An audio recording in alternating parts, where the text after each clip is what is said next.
Chapter 795. After saying goodbye to Garcia, Roland returned to his apartment. Phyllis was sitting in the living room, waiting for him. "Your Majesty, that person was. The magic awakened in this world call themselves martialists." He waved his hand. "You don't need to mind her attitude. No one in the dream world knows my real identity except for you. But she was created by you." Phyllis was still a little upset. Ever since he had agreed to take her to relive the experience of delicious food, the ancient witches' respect for Roland had become completely different. Not in their eyes. "The people here have complete memories and thoughts, from birth to death, and they have nothing to do with me. Even the whole world has its own rules." Roland sat down opposite her and said bluntly, "For now, I'm also a part of the rules." At the mention of the world, Phyllis's eyes immediately shone with dazzling brilliance. What she had seen and heard along the way had brought her an indescribable shock. It was not easy for her to endure it until now. She first looked at Zero's room and then asked in a low voice, "Your Majesty, is this where you used to live? Please forgive me for being straightforward, but the Prince of the Kingdom of Grey Castle is just a cover for you, right?"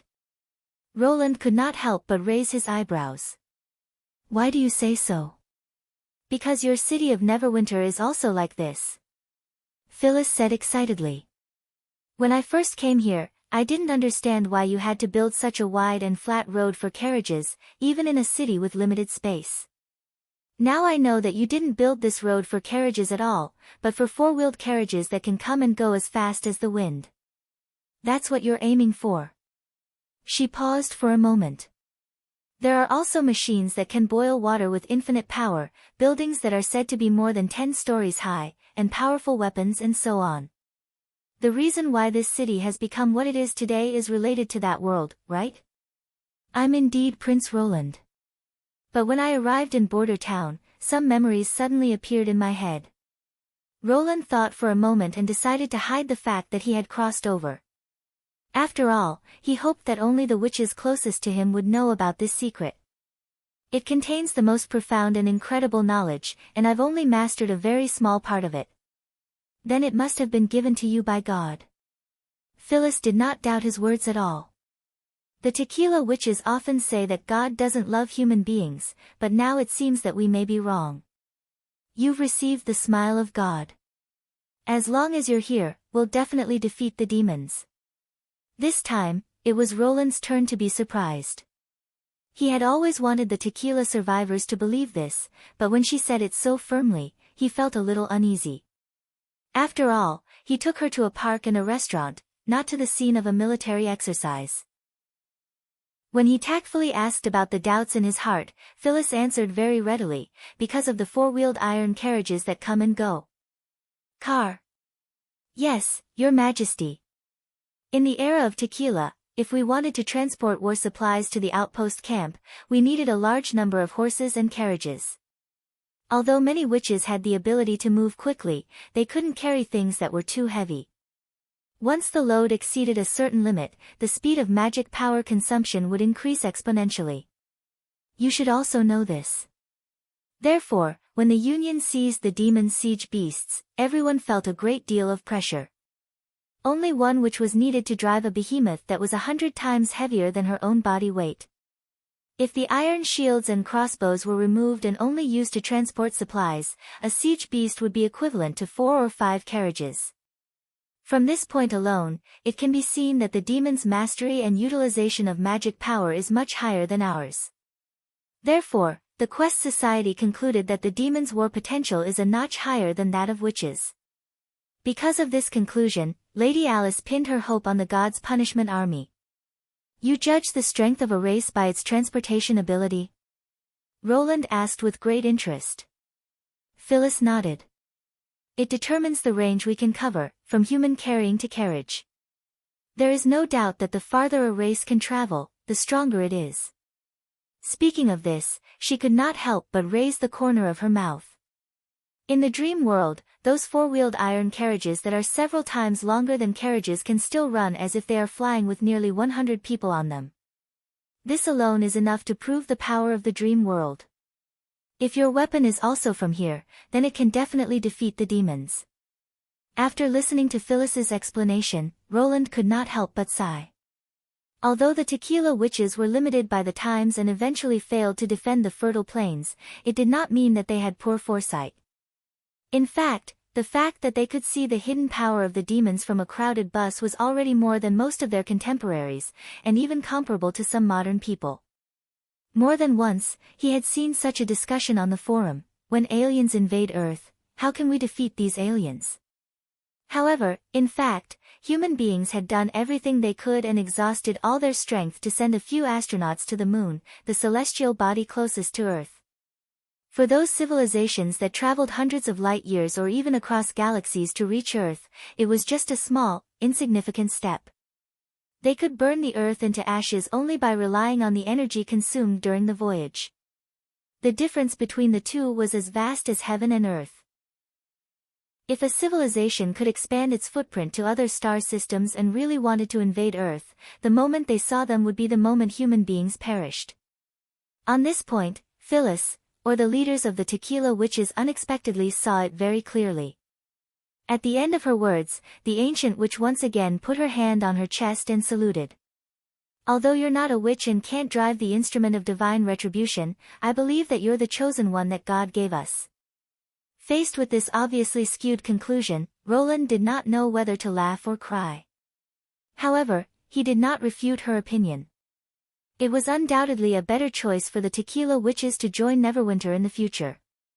He took a deep breath, stood up, and said, "Time is limited. Let's start the test." Because of Zero, it was not convenient for them to do the test late at night, so they had to finish it quickly. After setting up the ladder, Phyllis turned her back to the bed and fell down, but nothing happened. Obviously, she could not leave the dream world by falling. There were only two possibilities. Either when Roland broke free, she would also break free, or she would be trapped in this world forever. When Roland climbed up the ladder and sat down, Phyllis walked up to him. "If I can stay here forever, it'll be a good home, so please don't worry about me. If I can't come back to the dream world after I leave, I'll remember everything that happened today and miss this place." Roland nodded and fell backwards with his head thrown back. Chapter 796. When he opened his eyes, Roland felt a weight on his arm. He gently turned his head, and Anna's calm and peaceful sleeping face came into view.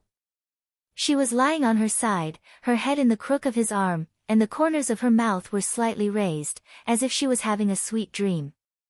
Fortunately, he could still leave the dream world in this way. Roland carefully pulled his arm out, turned over, and got up. After covering Anna with the quilt, he quietly left the room.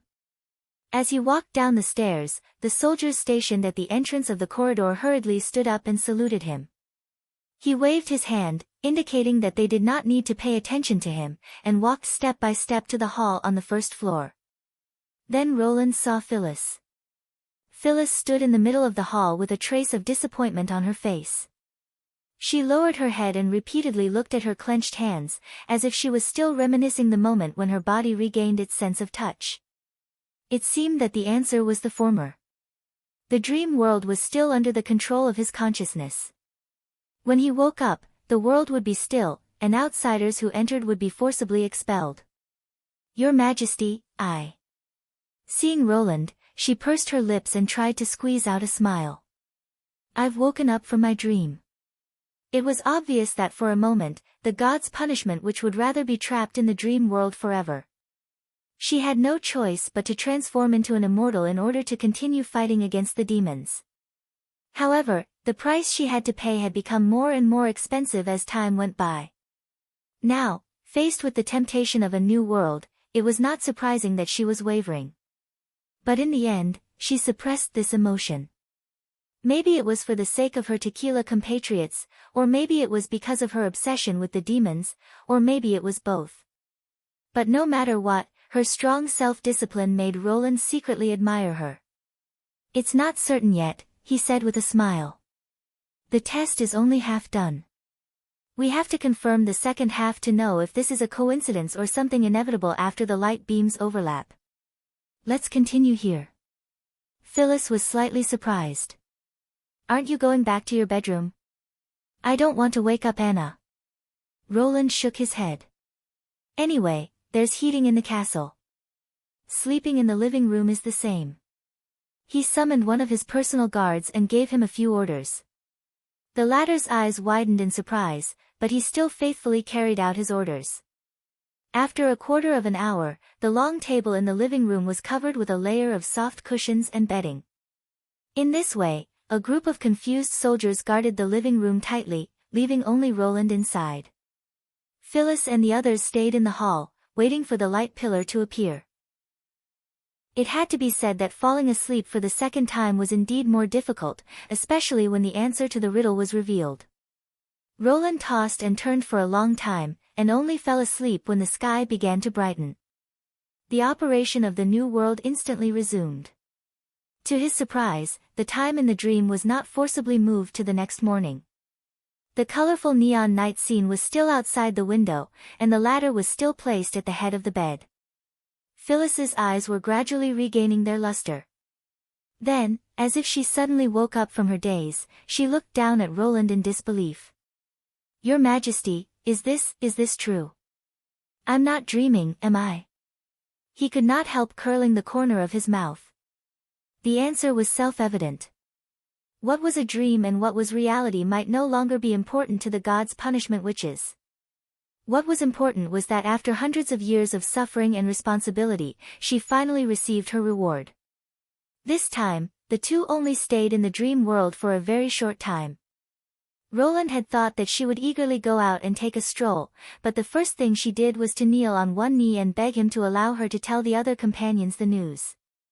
The tequila survivors would always remember his kindness and do their best to serve him. In the face of this plea, Roland did not immediately respond, which was rare. It was not that he had a problem with the tequila witches, but he did not know how to feed so many witches. More importantly, Phyllis alone was enough to arouse Zero's suspicions. He could not say that the more than 100 witches were his distant relatives. As the second creator of the dream world, Roland did not want to involve the little girl in these things.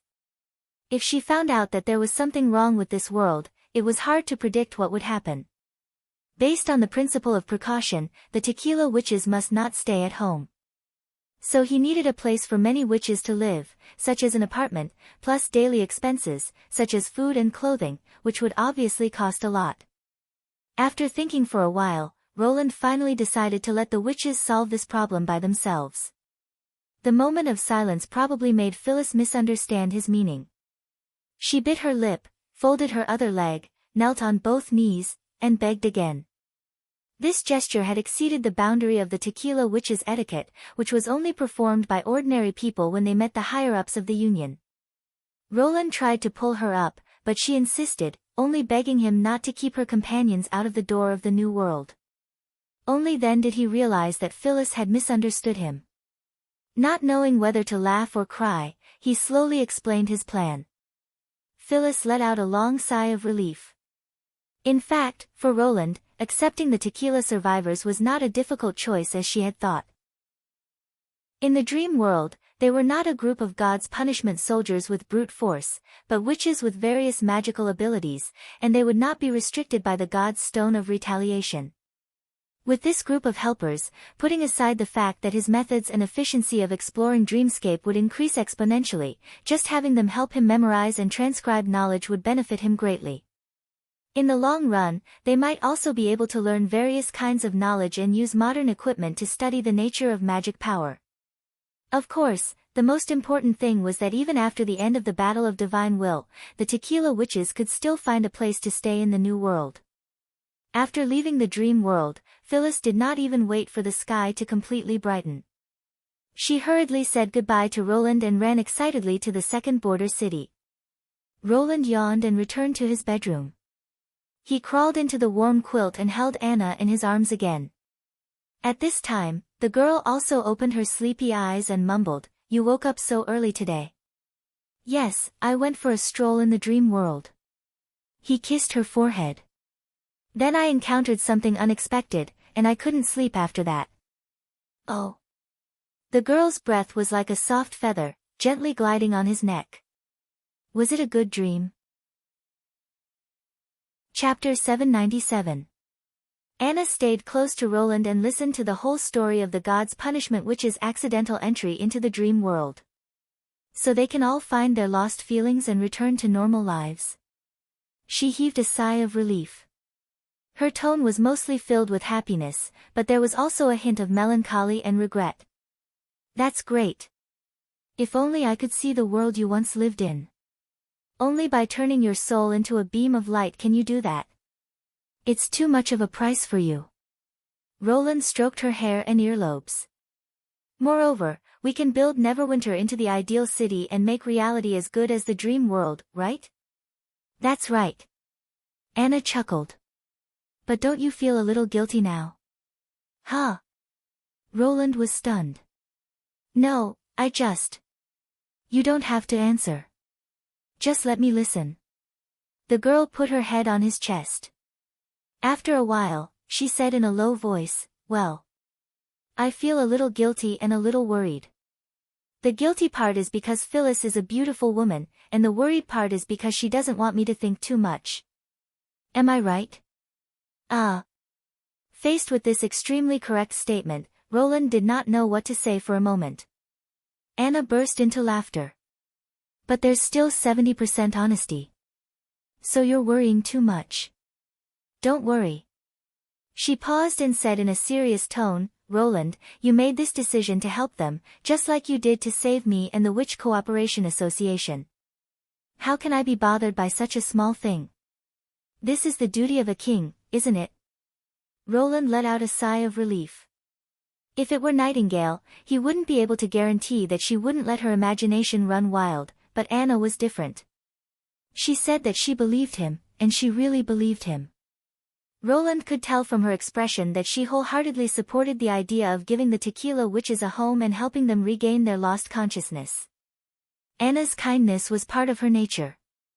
This had never changed since the day she met her. But after this, you have to tell me everything you do in your dreams, understand? She blinked her lake blue eyes and whispered in his ear. Roland nodded. I promise. Anna revealed a satisfied smile and slowly climbed onto his body. She held his cheeks with both hands and said, then for the rest of the time, you belong to me. The girl gently bit his collar and moved downwards. The sound of their sweet panting could be heard in the bedroom. On the other side, when the shocking news brought back by Phyllis spread, the third border city was in an uproar. As long as I interrupt my consciousness within the range of the beam of light, I can regain my original appearance. That's not important at all. The key is that I can recover my sense of touch and smell. Is Kaifeng cuisine really that good? How does it compare to honey barbecue?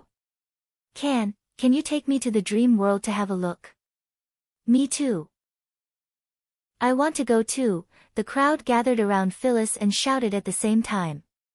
They were not as calm as usual. They were not so excited even when the demonic beasts invaded the underground labyrinth. Stop arguing. With so many of us going to the castle, people will think that we're going to seize Neverwinter. Alethea shouted and put a tentacle on Pasha's body. What do you think? Is this a trap set by the king of the common people? Even if it's a trap, I'm afraid they're willing to step into it. Pasha smiled helplessly. Until now, she had not recovered from the shock of Phyllis's story. A highly developed dream world, a place where souls could be reborn, was an almost immeasurable temptation for the Tequila survivors. They had been searching for a way to fight against the demons, and they had finally found the answer from the mortal king. When hundreds of years of suffering were ushered in overnight, this surreal feeling gave her a rare sense of dizziness. She had not had a dream for a long time. Subconsciously, Pasha hoped that all this was true, but she could not fully believe that such a good thing would happen. A common person without magic power became the savior of the Tequila Witches. No wonder Alethea was full of vigilance and suspicion. Fortunately, she still knew that whether what Phyllis said was true or not, she had to send someone to verify it before making a conclusion. It was not that she did not believe Phyllis. After the break and the escape, everyone who survived was as close as a brother. She was just worried that Phyllis had been deceived. After all, this sounded like a dream from the Arabian Nights. No matter how carefully they examined it, it would not be too much. Thinking of this, Pasha transmitted her consciousness to everyone's mind. Is His Majesty really willing to let others enter the dream world? He did say so, but not now, Phyllis explained. That world has rules that must be followed, just like the real world. Therefore, in order to avoid unnecessary changes, the first batch of people can only enter. They will take on the task of pioneers and lay the foundation for more people to enter the dream world in the future. Pasha was a little relieved. If it was a trap, the more people who stepped into it, the better, so that the pioneers would not have a chance to warn after discovering the flaw. What kind of requirements? Well, Phyllis hesitated for a moment. He needs witches who can act fast, sneak in, control, and attack. In other words, what he needs are combat witches. Aletheia questioned. But didn't you say that the power in that world is far above that of the demons? Isn't his request a little too contradictory? He doesn't want us to fight against the whole world, but what? Do some looting in private, Phyllis said with some embarrassment. Of course, the targets are all unforgivable people. There was a brief silence. Wait a minute, does he think we're hooligans? We are dignified. Before Aletheia could finish her words, her voice was overwhelmed by the noise of the crowd. That sounds interesting. Those guys don't have God's stone of retaliation, do they? Is there anyone who can block my continuous fireballs? You're making too much noise. What His Majesty needs is silence. My shadow-flying dagger is very good. You can only shoot for 10 steps, so don't talk about strong offensive ability. I can cover the whereabouts of my teammates. Let me go. Chapter 798. The worries and doubts of the senior witches only lasted for about a day before they were completely dispelled by the subsequent news. Everything Phyllis had said was true. The third border city was in an uproar. In this case, even if Aletheia was reluctant, she could not stop people from yearning for the dream world. At this point, it was obvious what the tequila should do. Pasha had a meeting with Roland about the covenant through the phantom instrument. The gods' punishment witches who stayed underground walked through the light curtain one by one and raised their elbows to the Lord of Neverwinter, the King of Greycastle, to acknowledge him as the only leader of the United Front. After that, the senior witches who had been transformed into original carriers lowered their main tentacles to show their loyalty. This was a courtesy that only the 3 chiefs of the Union could receive. It represented that after more than 400 years, the tequila had a mortal ruler. Aletheia was the last to appear in front of the light curtain. Pasha had always been worried that Aletheia, who had joined the Blessed Army at the age of 20 and fought against the demons for more than 10 years to defend the glory of tequila, would do something unexpected. But in the end, she still put the battle of divine will and the expectations of her companions first and bent her main tentacle to Roland. No matter how reluctant she was at the moment, Pasha was still gratified by her decision to focus on the overall situation. If it were in the tequila era, this would definitely be an incredible scene. However, more than 400 years was long enough to change a lot of things. The ambition and firm belief that all human beings under the leadership of witches will defeat the demons were gradually worn out. When a mortal showed his amazing potential and had the grace of redemption for the tequila survivors, some meaningless persistence was obviously not so important anymore. Moreover, Pasha believed that the 3 chiefs of the Union agreed that witches would eventually stand out from the human community. After all, there were only a few mortals like Roland, and witches would one day return to the position of leader. However, by that time, the relationship between witches and mortals was bound to be much more harmonious than in the tequila era. After all, if they could safely survive the third battle of divine will, the idea that witches and mortals could only cooperate to exert their greatest power would undoubtedly be deeply rooted in people's hearts. She did not mind seeing such a future. By the time Roland actually carried out his plundering plan, 3 days had already passed. To ensure that Zero would not notice anything unusual, he rented a warehouse near the tube-shaped apartment and used it as a temporary landing point for witches to connect to the dream world. As long as the witches gathered here before he interrupted the dream, the next time he entered, they would still appear in the warehouse. Of course, the first connection would inevitably occur in apartment 0825 of the tube-shaped building. Roland could not figure this out no matter how hard he thought about it. It was probably because of Zero that this apartment became the key point connecting the outside world and the dream world. Therefore, every time he entered the dream world, he had to calculate the time and wait until Zero left for school before he connected the witches to the dream world. During these 3 days, Roland selected 4 gods' punishment witches, including Phyllis, as the first batch of pioneers. For the first 2 days, he could still buy some fast food and drinks to satisfy their extremely strong desire to eat and drink, but on the 3rd day, he could only buy instant noodles and mineral water. But even so, they still ate with relish. Looking at their posture, they almost flipped the seasoning bag over and licked it again. In fact, it was not that they did not have this idea, but Roland stopped them. Otherwise, it would be too embarrassing for the United Front. As the savings in his hands were getting smaller and smaller, he had to carry out the plan.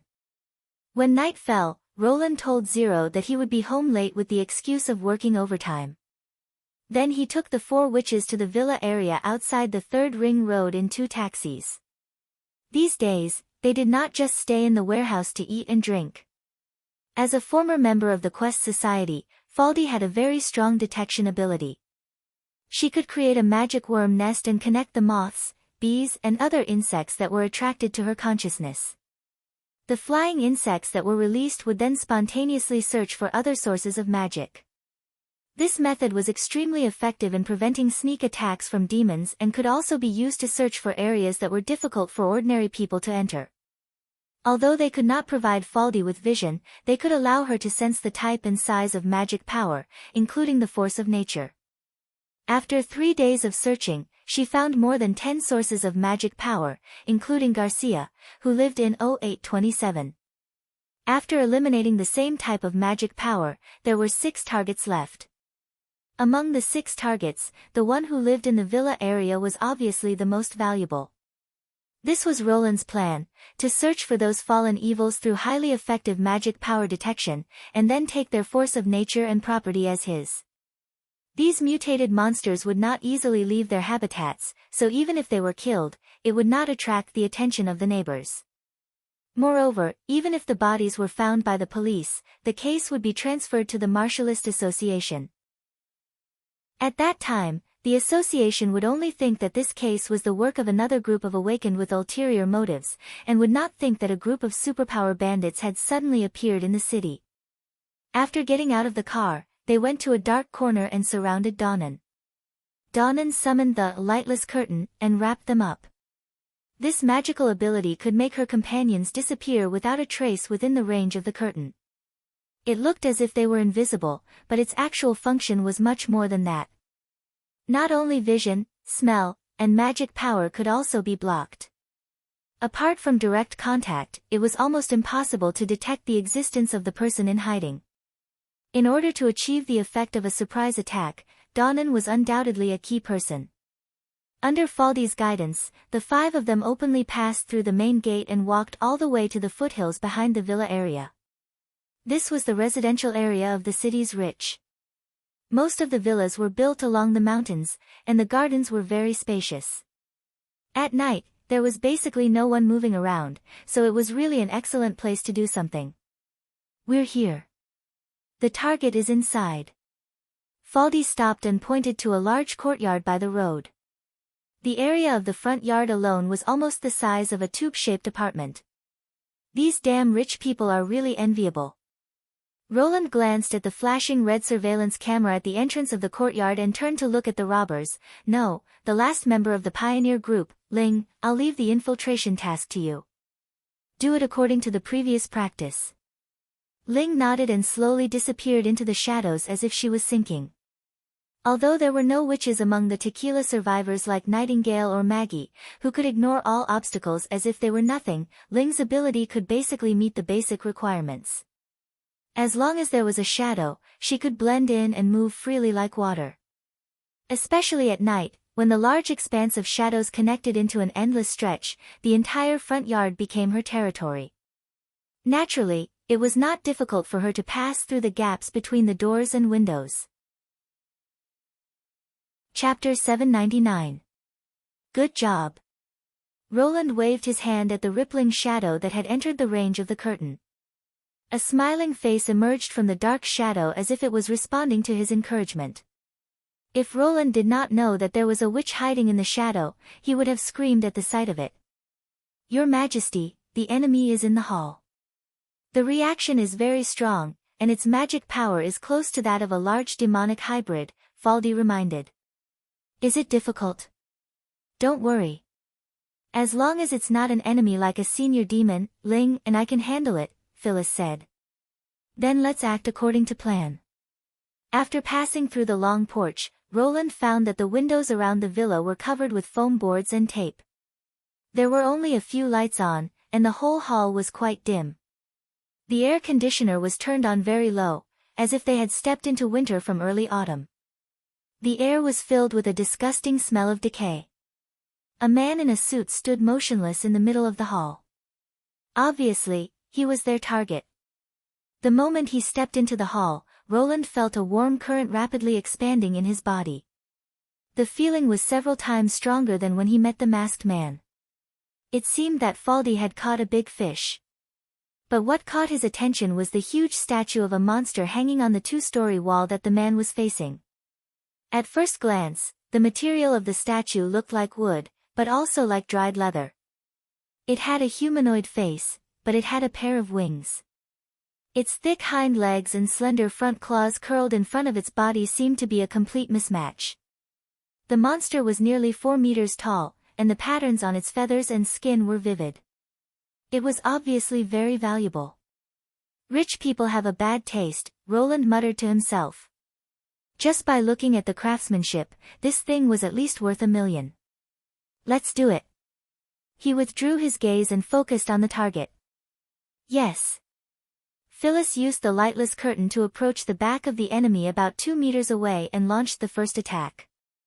The bone claws stretched out from her back and slashed at the man in the suit with lightning speed. The interference of magic power caused the curtain to ripple. The man seemed to sense something and suddenly turned his head. But at this distance, even an extraordinary could not dodge. Almost at the same time, the bone claws cut through the man's neck and came out from his waist, slanting diagonally and cutting him into two. The enemy opened his eyes wide and fell to the ground in disbelief. Dark red blood splashed on the ground. It seemed that even without removing its natural core, a fallen evil could not survive as long as its body was seriously injured. That's it. Ling poked her head out from the shadow beside the sofa. The looting is the most important, Roland said while covering his nose. He did not know if it was an illusion, but the rancid smell in the air became stronger. Do you remember what I taught you before? Gold jewelry, red paper, and a metal box with a round plate. Ling raised her hand. The coins are worthless. Don't worry about the gemstones. That's right, especially the red paper. The more, the better. According to his experience of plundering the holy city of Hermes, the price of gems fluctuated too much and it was difficult to sell them at a reasonable second-hand price. They were far less stable than gold. Of course, cash is the best. Roland thought, I hope this guy is not an online shopping enthusiast. Just as Roland squatted down and was about to transform the force of nature embedded in the belly of the man in the suit, Faldi suddenly frowned and said, Wait, why is the magic reaction still there? What? The other three were slightly stunned. The origin of magic did not disappear. Instead, it is growing. She looked around as if she was looking for something, and then her eyes fell on the statue. Damn, this monster is alive. As soon as she finished speaking, the statue suddenly opened its mouth and spat out a frog-like tongue, stabbing straight at Roland. Be careful, Your Majesty. Phyllis did not hesitate to block in front of him. At the same time, her two bony claws clawed at the direction of the tongue. However, Roland was no longer the same as before. He could clearly see the trajectory of the monster's attack. He grabbed Phyllis by the waist and rolled to the side, avoiding the long tongue that shot towards them like an arrow. The monster's tongue directly pierced through the corpse on the ground, then wrapped around the nature core. With a forceful pull, the red core immediately flew towards the statue's mouth. Roland noticed that the force of nature, which was originally in a frozen state, began to spin again upon contact with the monster. Following the movement of the monster, a large swarm of insects flew out from behind it and fled in all directions in a panic. It was obvious that they were attracted by the other's magic. However, as they could not share their vision, Faldy could not tell that the magic reaction in the hall came from two different targets. "Ha, look what I saw, a group of martial artists coming to me." The statue swallowed the core in one gulp and actually spoke, "You bunch of thieves who steal power, you shouldn't even exist in the holy domain. All of you, die." It raised its neck, as if taking a deep breath, and then spat out a mouthful of scarlet breath at the people in the hall. It was actually pure magic power. In an instant, the furniture in the hall was torn to pieces, and the lightless curtain was broken by this wave of attack. Donnan and Faldy, who were hiding in the hall, had several bloody wounds on their bodies and fell heavily to the ground. Fortunately, they had avoided the center of the area where the magic power was the most violent, so they did not fall apart like the furniture. Roland was in a much better state. When the magic power attacked, the warm current in his body spread to his whole body in the blink of an eye and protected his vital parts like armor. But what kind of attack is this? Roland was astonished. This was completely different from the witch's ability. He had never seen this kind of attack that directly turned magic power into damaging energy. Ever since he obtained this strange power, he had become more familiar with the aura of magic power. This attack was definitely not something that a fallen evil could do. The witches were also astonished, which meant that the monster's understanding of magic power was on a higher level than theirs. Its magic reaction is close to that of a senior demon. Faldy gritted her teeth. "How is this possible? Demon? Is this how you address us?" The monster grinned coldly. It easily broke the rivets that held its wings in place, jumped down from the wall, and squatted in front of them like a gargoyle. "Stealing power from the sacred realm without permission, and now you call the pursuers demons? How stupid! Sacred realm? Pursuers?" Roland could not help but frown. What was it referring to? At this moment, a black light jumped out from the shadow behind the monster and flew past its cheek. It was the figure of Ling. With a crisp crack, a dagger pierced through the monster's eye and came out from the other side, piercing through its head. Ling did not stop after succeeding. The moment she landed, she hid in the shadow again. The whole sneak attack was as smooth as flowing water. "Well done." Phyllis clenched her fists. "Well done." However, the monster did not collapse like the fallen evils. Cracks appeared on its wood-like face, and its dry voice sounded cold and emotionless. "Do you think you can hurt me with this ordinary iron and insignificant magic power? You have no idea what the sacred realm means. Now, I'll show you the true power of my master." As it spoke, a series of cracking sounds came one after another. The cracks rapidly spread from its face to its whole body, and then the dull shell turned into pieces and peeled off from its body. A dark red light bloomed under the wooden shell, as if it was flowing scarlet blood. When it completely revealed its true body, Roland opened his mouth wide in surprise. Hidden under the shell was a body made of pure magic power. Clusters of stars flickered incessantly in its body, and finally converged into a huge astrolabe in front of its chest. Chapter 800. Who's your master? Roland felt that this creature was much more emotional than the fallen evils, so he might be able to get more information from it by asking a few more questions. At the same time, he gestured to the wounded Faldy and Donnan to leave this place as soon as possible. If he was forced into a passive situation and needed to escape, he would be faster than these witches. It's the son of omnipotence, an existence that you can't understand.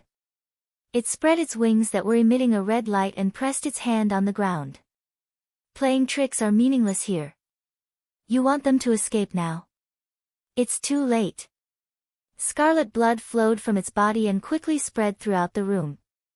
In the blink of an eye, the floor, walls, and roof of the hall were all dyed red. Ling, who had lost her hiding place, was directly bounced out of the wall and fell beside Phyllis. What's this? Faldy's low voice came from behind. Roland turned around and saw tentacles with small claws stretching out from the red and black void, firmly trapping the witch's hands and feet. He seemed to have seen those tentacles somewhere before. But now that the situation had suddenly taken a turn for the worse, he had no time to think too much.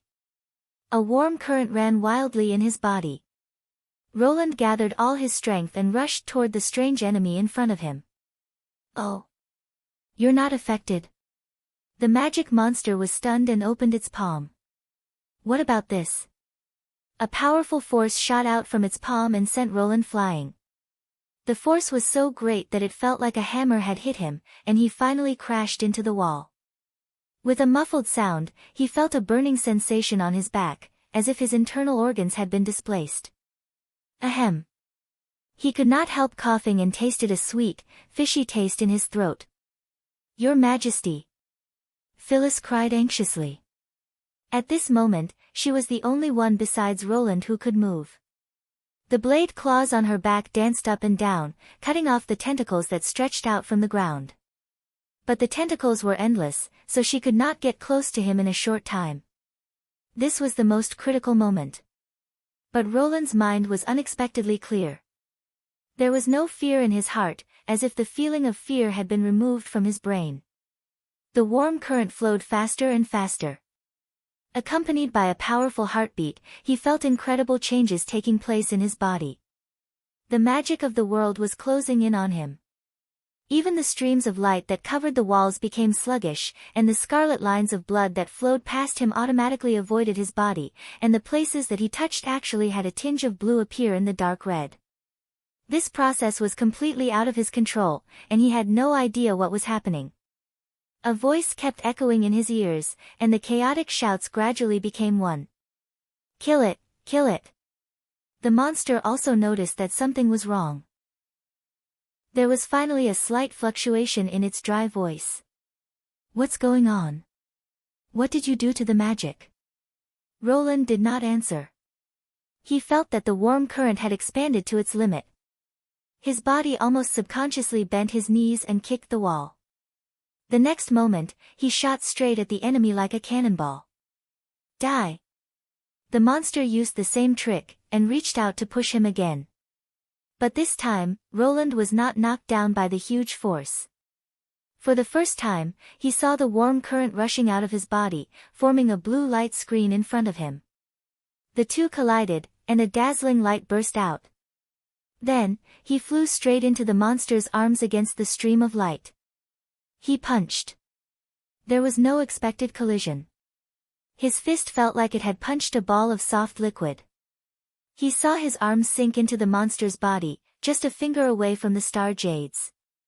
Roland gritted his teeth, opened his fingers, and grabbed the most eye-catching star chart on the monster's chest. The monster suddenly let out a deafening roar. No! This is the master's power, how could you touch it? The galaxy-like disc began to tremble and gradually turn from a rich crimson color to a bluish-white color. However, this process was extremely slow and repeated from time to time. Roland felt as if he was competing with a raging bull. Fortunately, more and more magic gathered around him, and the whole world seemed to merge with him. So that's how it is.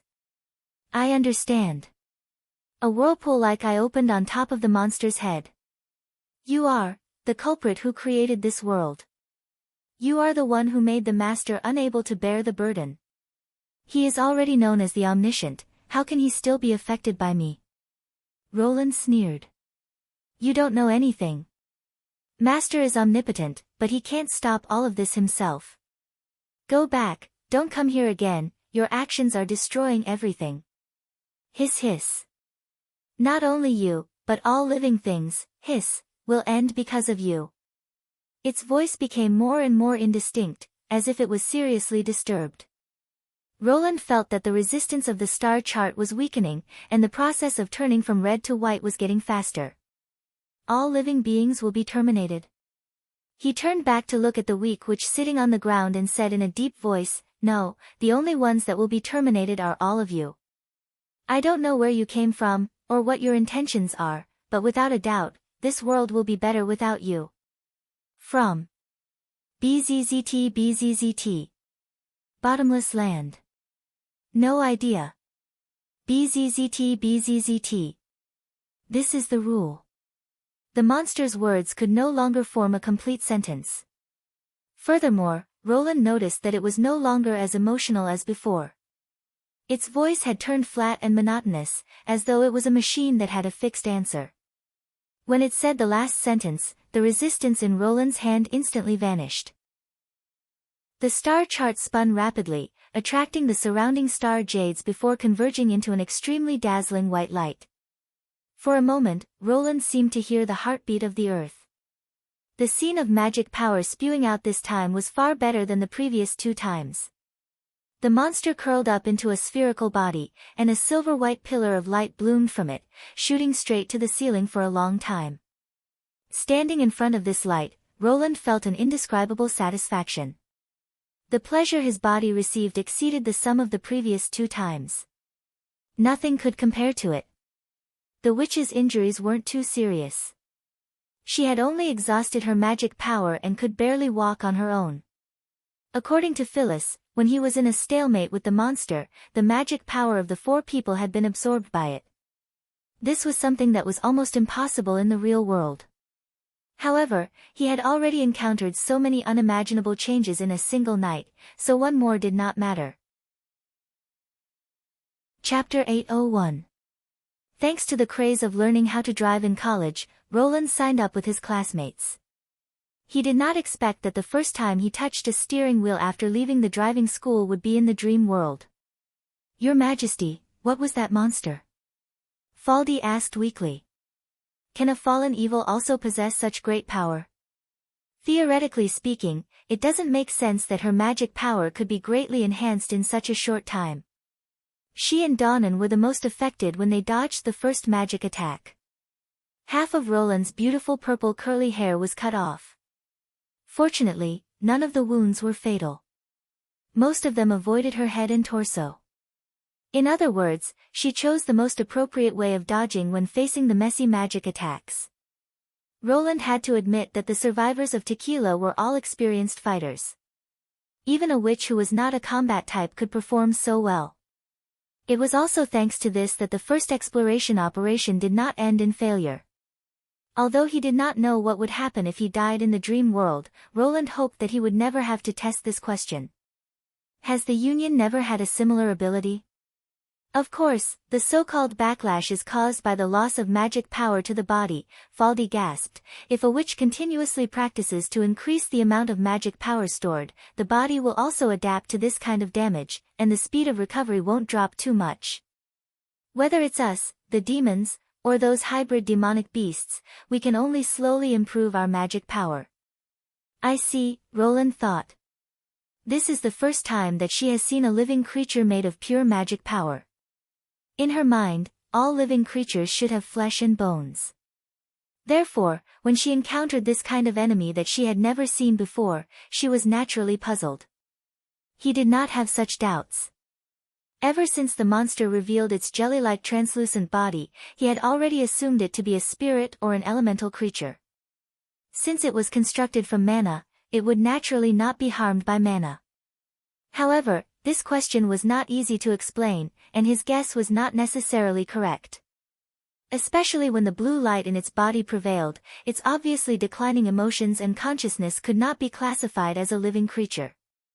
In the end, Roland just shook his head and said, "I don't know what it is, but one thing is for sure, it's definitely not a fallen evil."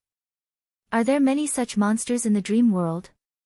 Ling, who was the smallest among them, was still frightened.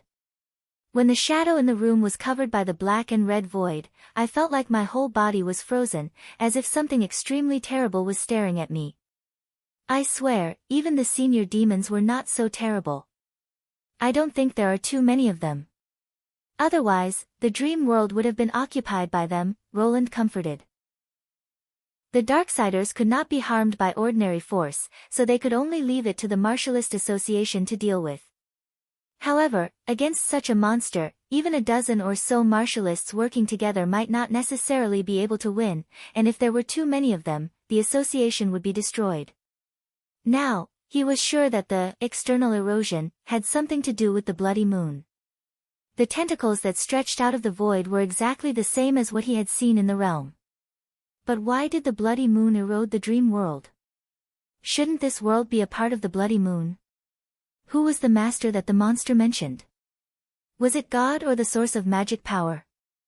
If it really rejected the dream world, why did it remain silent when it was connected to the relic of the gods? In addition, the bottomless land that the monster mentioned at the end also caught Roland's attention. Perhaps it was due to the assimilation of the language, but the structure of the word was similar to the Land of Dawn. Only when it referred to the entire continent would the suffix appear. It was just like the realm of gods. Although the meaning was similar, it was expressed in a different way.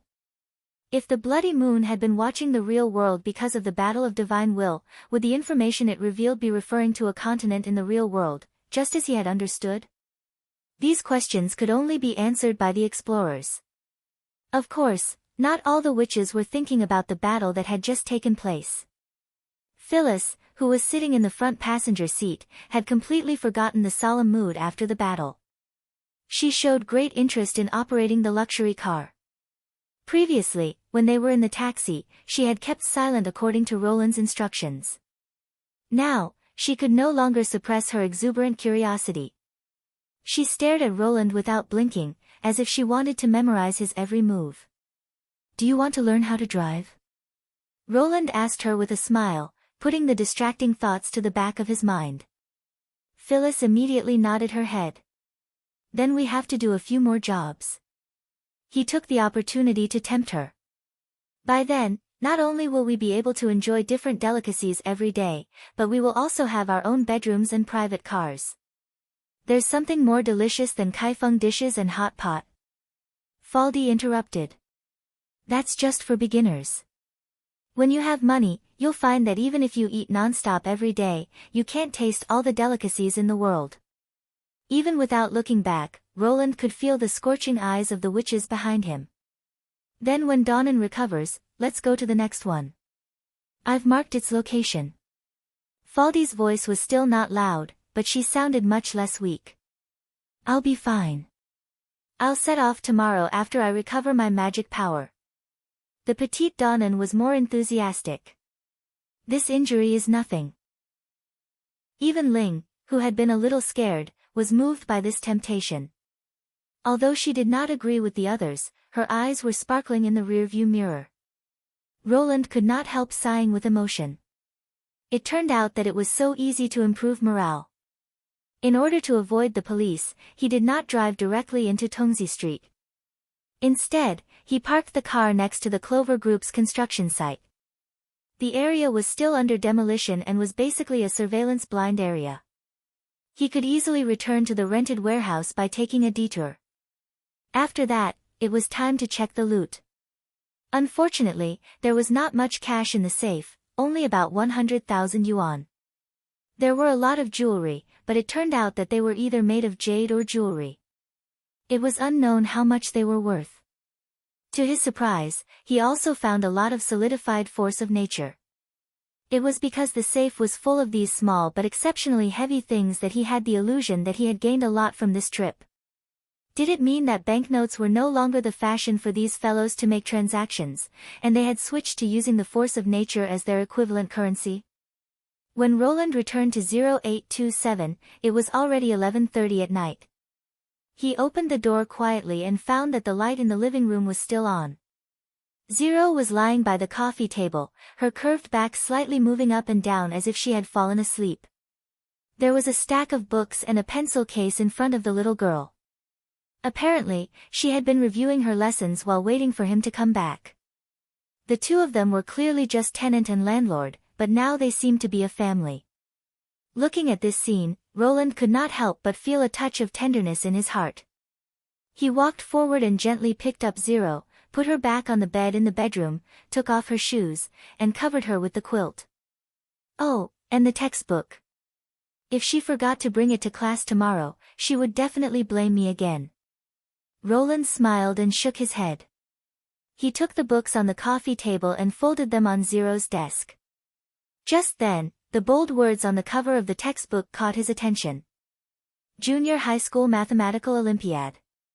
This was an extracurricular subject that looked sophisticated but was particularly impractical. He remembered that he was not very interested in mathematics when he was in junior high school. At that time, he thought that Mathematical Olympiad was the upgraded version of mathematics, so he kept a respectful distance from it. He would rather learn drawing and calligraphy during the summer vacation than participate in the Mathematical Olympiad class. Therefore, he naturally did not know what was taught in this course. However, just now, he saw that the textbook was not blank. Roland suddenly felt his breath quicken. He took a deep breath and slowly reached out to open the first page of the textbook. Chapter 802. A flat and spacious stone boat slowly sailed into Clearwater Bay and docked in front of Simbadi. Its size was vastly different from that of the small boats that occasionally appeared in Silver Stream. It was so heavy that it could hardly be rowed by a human. 2 metal cylinders stood at the top of the boat, from which white smoke billowed out. The sides of the boat were painted an eye-catching orange-red color. Together with the flat gray deck, it looked like a red trout with its belly turned upside down. Simbadi, like most of his compatriots, had never been out of the desert and rarely seen the sea. Therefore, when he saw such a boat that was obviously not made of wood, he could not help but exclaim in surprise. There was a sudden commotion in the crowd. Crack! The OSHA watchman immediately cracked his whip on their heads. Shut your mouths. Now line up and get on the boat. Hurry up. Simbadi felt the crowd begin to move. People kept pushing and shoving him from behind. He could not stop even if he wanted to. Caught in the middle of the group boarding the ship, he suddenly felt a trace of fear in his heart. Perhaps he should not have left Silver Stream Oasis and come to this strange land. Although there was a water source here that would never be cut off, the 3 gods could not see such a distant place. If this boat carried them to the Styx abyss, the gods would not hear their cries for help. Hold on tight. Watch your step. Don't miss anything. Molly's voice instantly brought him back to reality. A small hand clasped his hand and guided him to the gangplank. From time to time, people around him were pushed into the water, making splashing sounds. Although there were people at the dock who would quickly pull them ashore, falling into the river in this weather basically meant that they were disqualified. Those who fell into the water begged to get on the boat again, but they were answered by the whip. Simbadi and Molly stuck close to each other and followed the crowd to board the stone boat. The moment he stepped on the deck, the expected shaking did not happen. The boat under him did not move at all, as if he were walking on the ground. When the gangplank was removed, Thurum, the big shot of Osha clan, appeared on the platform in the center of the boat, attracting everyone's attention. Do you remember what I said before? What the great chieftain valued the most was order and discipline. Look at your people who fell into the water. Everyone could have boarded the ship smoothly and got a job. They could have had plenty of food during the months of demons. But now they have to wait for their next job with an empty stomach. And all of this was caused by your foolishness. They just fell into the water. You can wait for them to change their clothes. A Sand Nation was pressed to the ground by 2 guards before he could finish his sentence. He was then dragged to the side of the boat and thrown into the water. Discipline is everything. There is no collective that accommodates individuals, only individuals that obey the collective. Thurum said sternly. What's different from the clan competition in the past is that those who were eliminated previously were your potential enemies. But now, those who will be eliminated will be your relatives. Remember this well, this is the first lesson I'm giving you. He paused for a moment. Of course, those who lost their jobs today will only starve for a while. In the future, if there are any Sand Nation or tribes who don't obey the rules, they will be driven out of this evergreen land. As his voice trailed off, a deep roar came out of the metal cylinder and rolled over the port of Clearwater.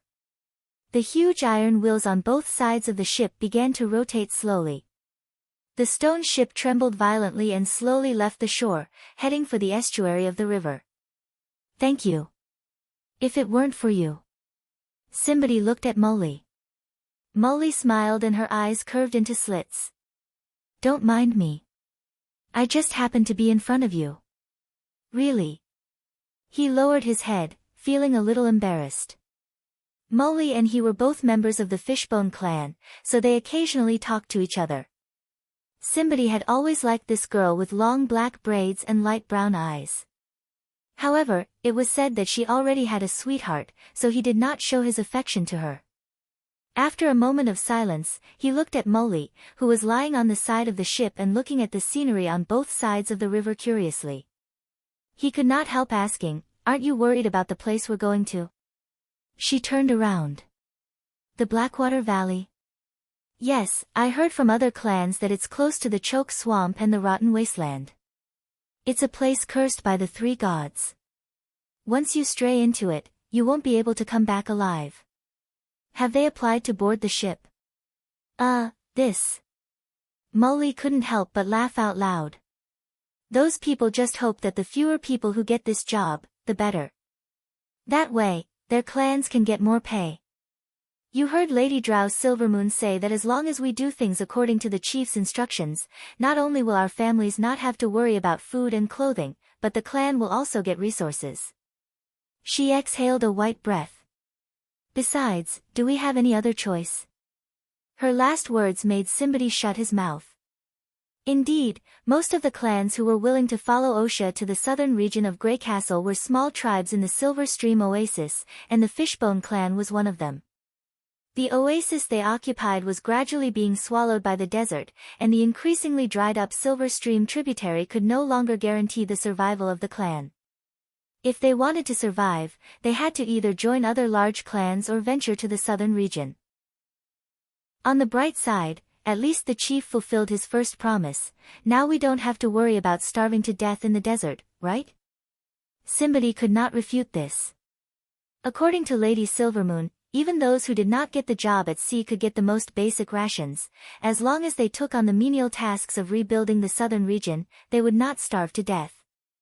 "Besides, the people of Osha will also go to the Blackwater Valley with us, so you don't have to worry too much." Molly smiled and pointed to the ruins of the port in the distance. "Look over there, the land that our clan got should be near that black tower, right? It'd be great if we could live here forever." Simbadi looked in the direction she was pointing. The entire port of Clearwater seemed to have been divided into two halves. One half was burned ruins, with dilapidated houses and charred wooden frames everywhere. The walls and courtyards were crumbling and overgrown with weeds, as if it had been forgotten and deserted. The other half was full of vitality. The Sand Nation's tents were rising and falling, and people were moving around in the camp. Broken houses were being pulled down one by one, and newly peeled wood was being carried into the wasteland. Molly's smile made Simbadi's heart surge with anticipation.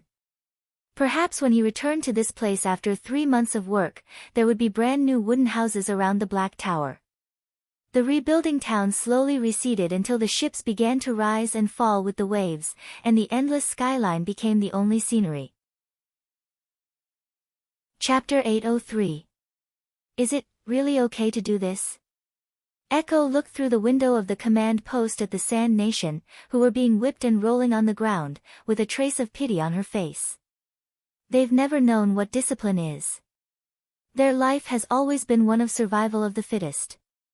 If we want them to be put to use as soon as possible, this is the only way except for war, Iron Axe replied respectfully. You haven't been in the southernmost region for a long time, and the chief is very concerned about you, so you may not know the nature of these small clans. This kind of lesson is not a big deal, and can even be said to be very necessary.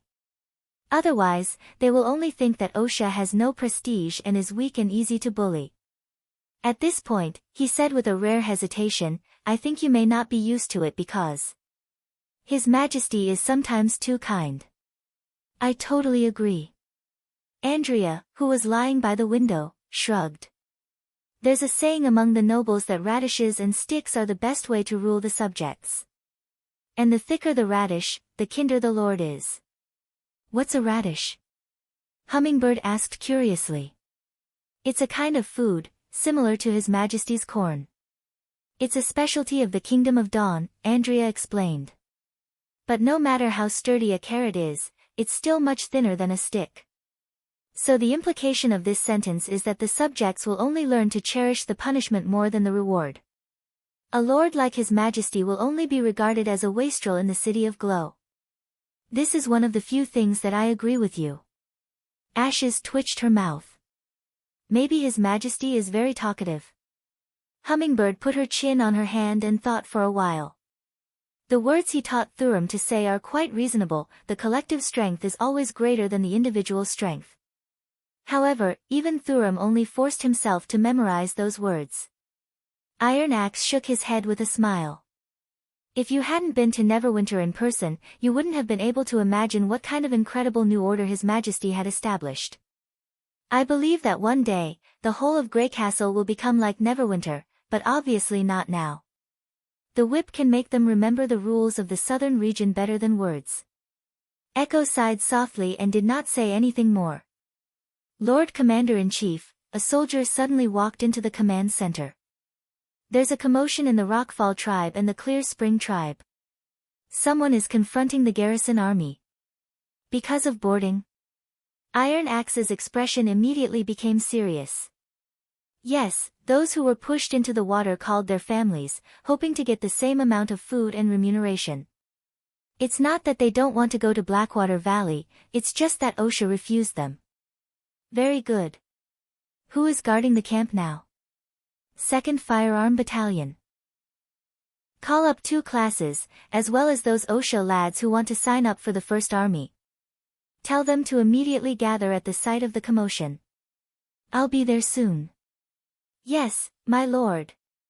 Seeing that Iron Axe was about to leave, Echo couldn't help but call out to him, please don't be too harsh on them. The latter stood in the doorway in silence for a moment before placing a hand on his chest and bowing to her. I understand. Lady Silvermoon, I will act appropriately. After Iron Axe left, Echo returned to the table gloomily. The northward migration of the Sand Nation did not go as smoothly as she had imagined. Obviously, as long as they followed His Majesty's arrangements, they would be able to live a good life. However, there were always people who took her words as lies. Even though they had obtained a fertile land, they still could not completely trust her and His Majesty. She somewhat missed her life in Neverwinter. Compared to being the head of the clan, she preferred to stand on the top of the castle, overlook the mountains and the city, and sing the songs composed by His Majesty. Only when she heard a melody that she had never heard before could she feel the real freedom and happiness.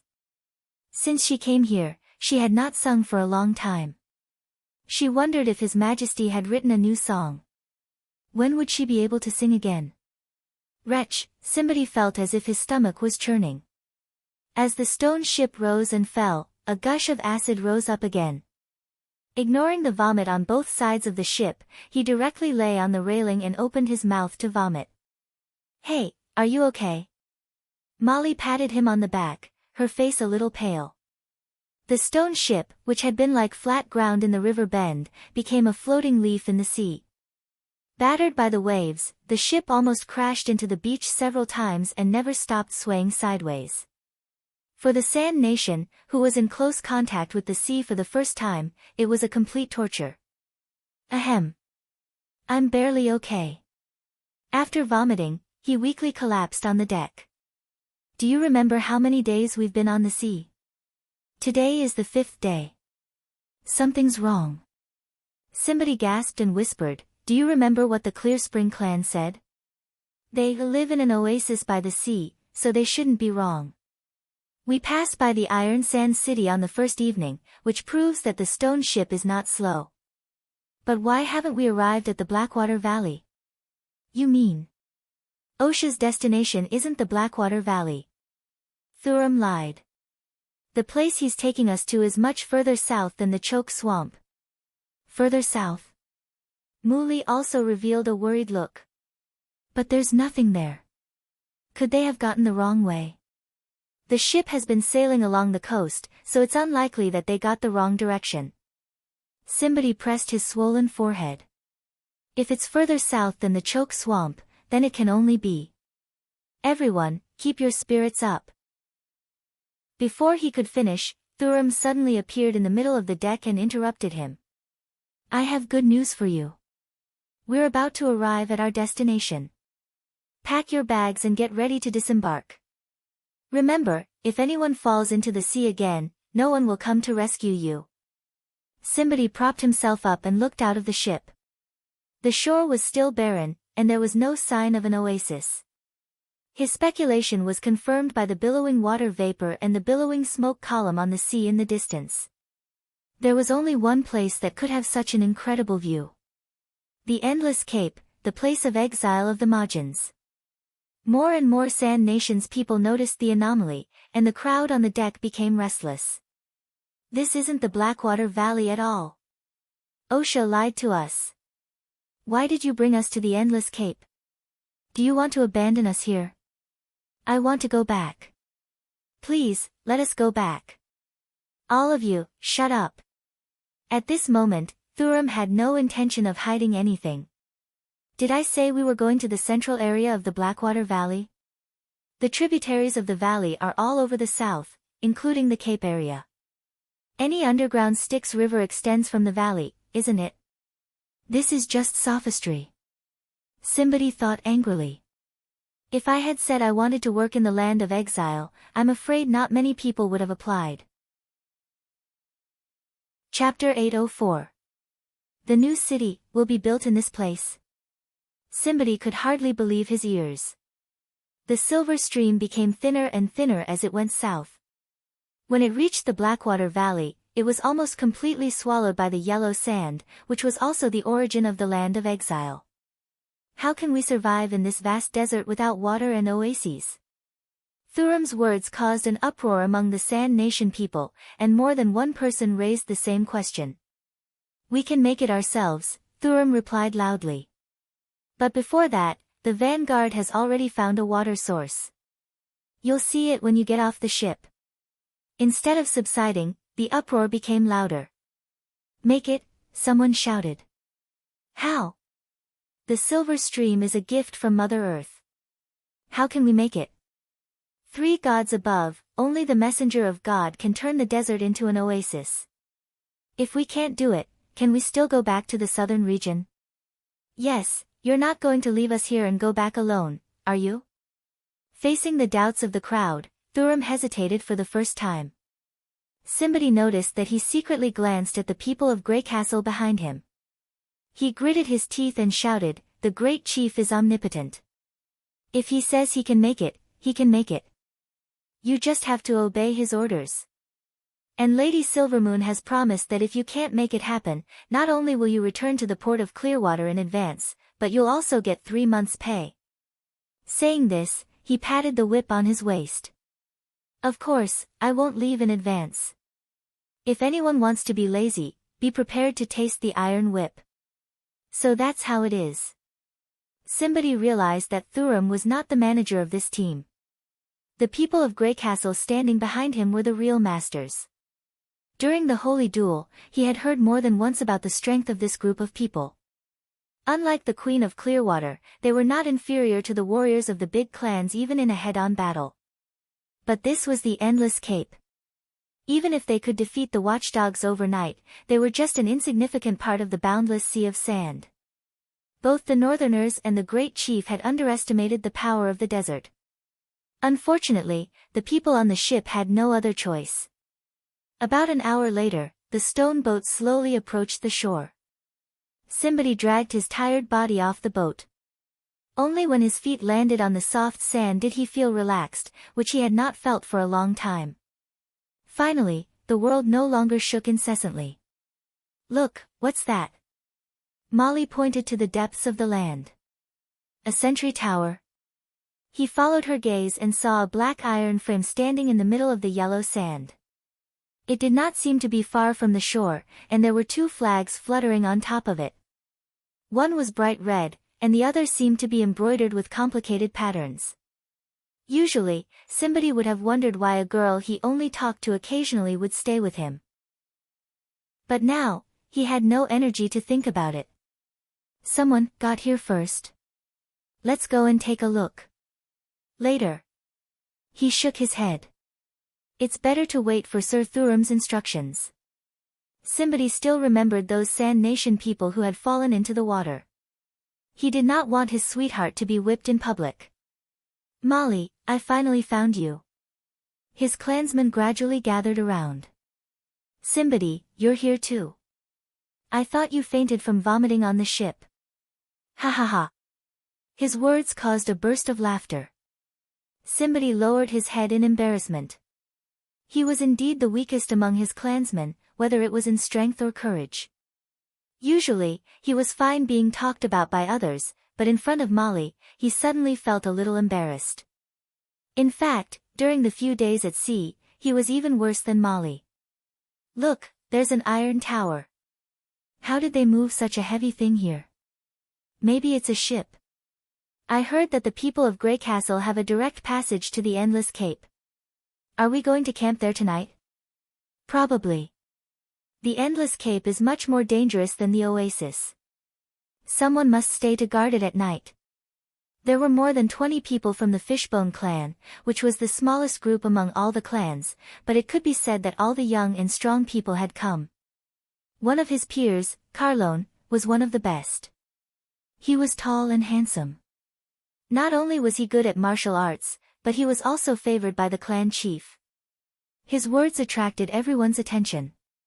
I once participated in the exile of the Iron Sand City.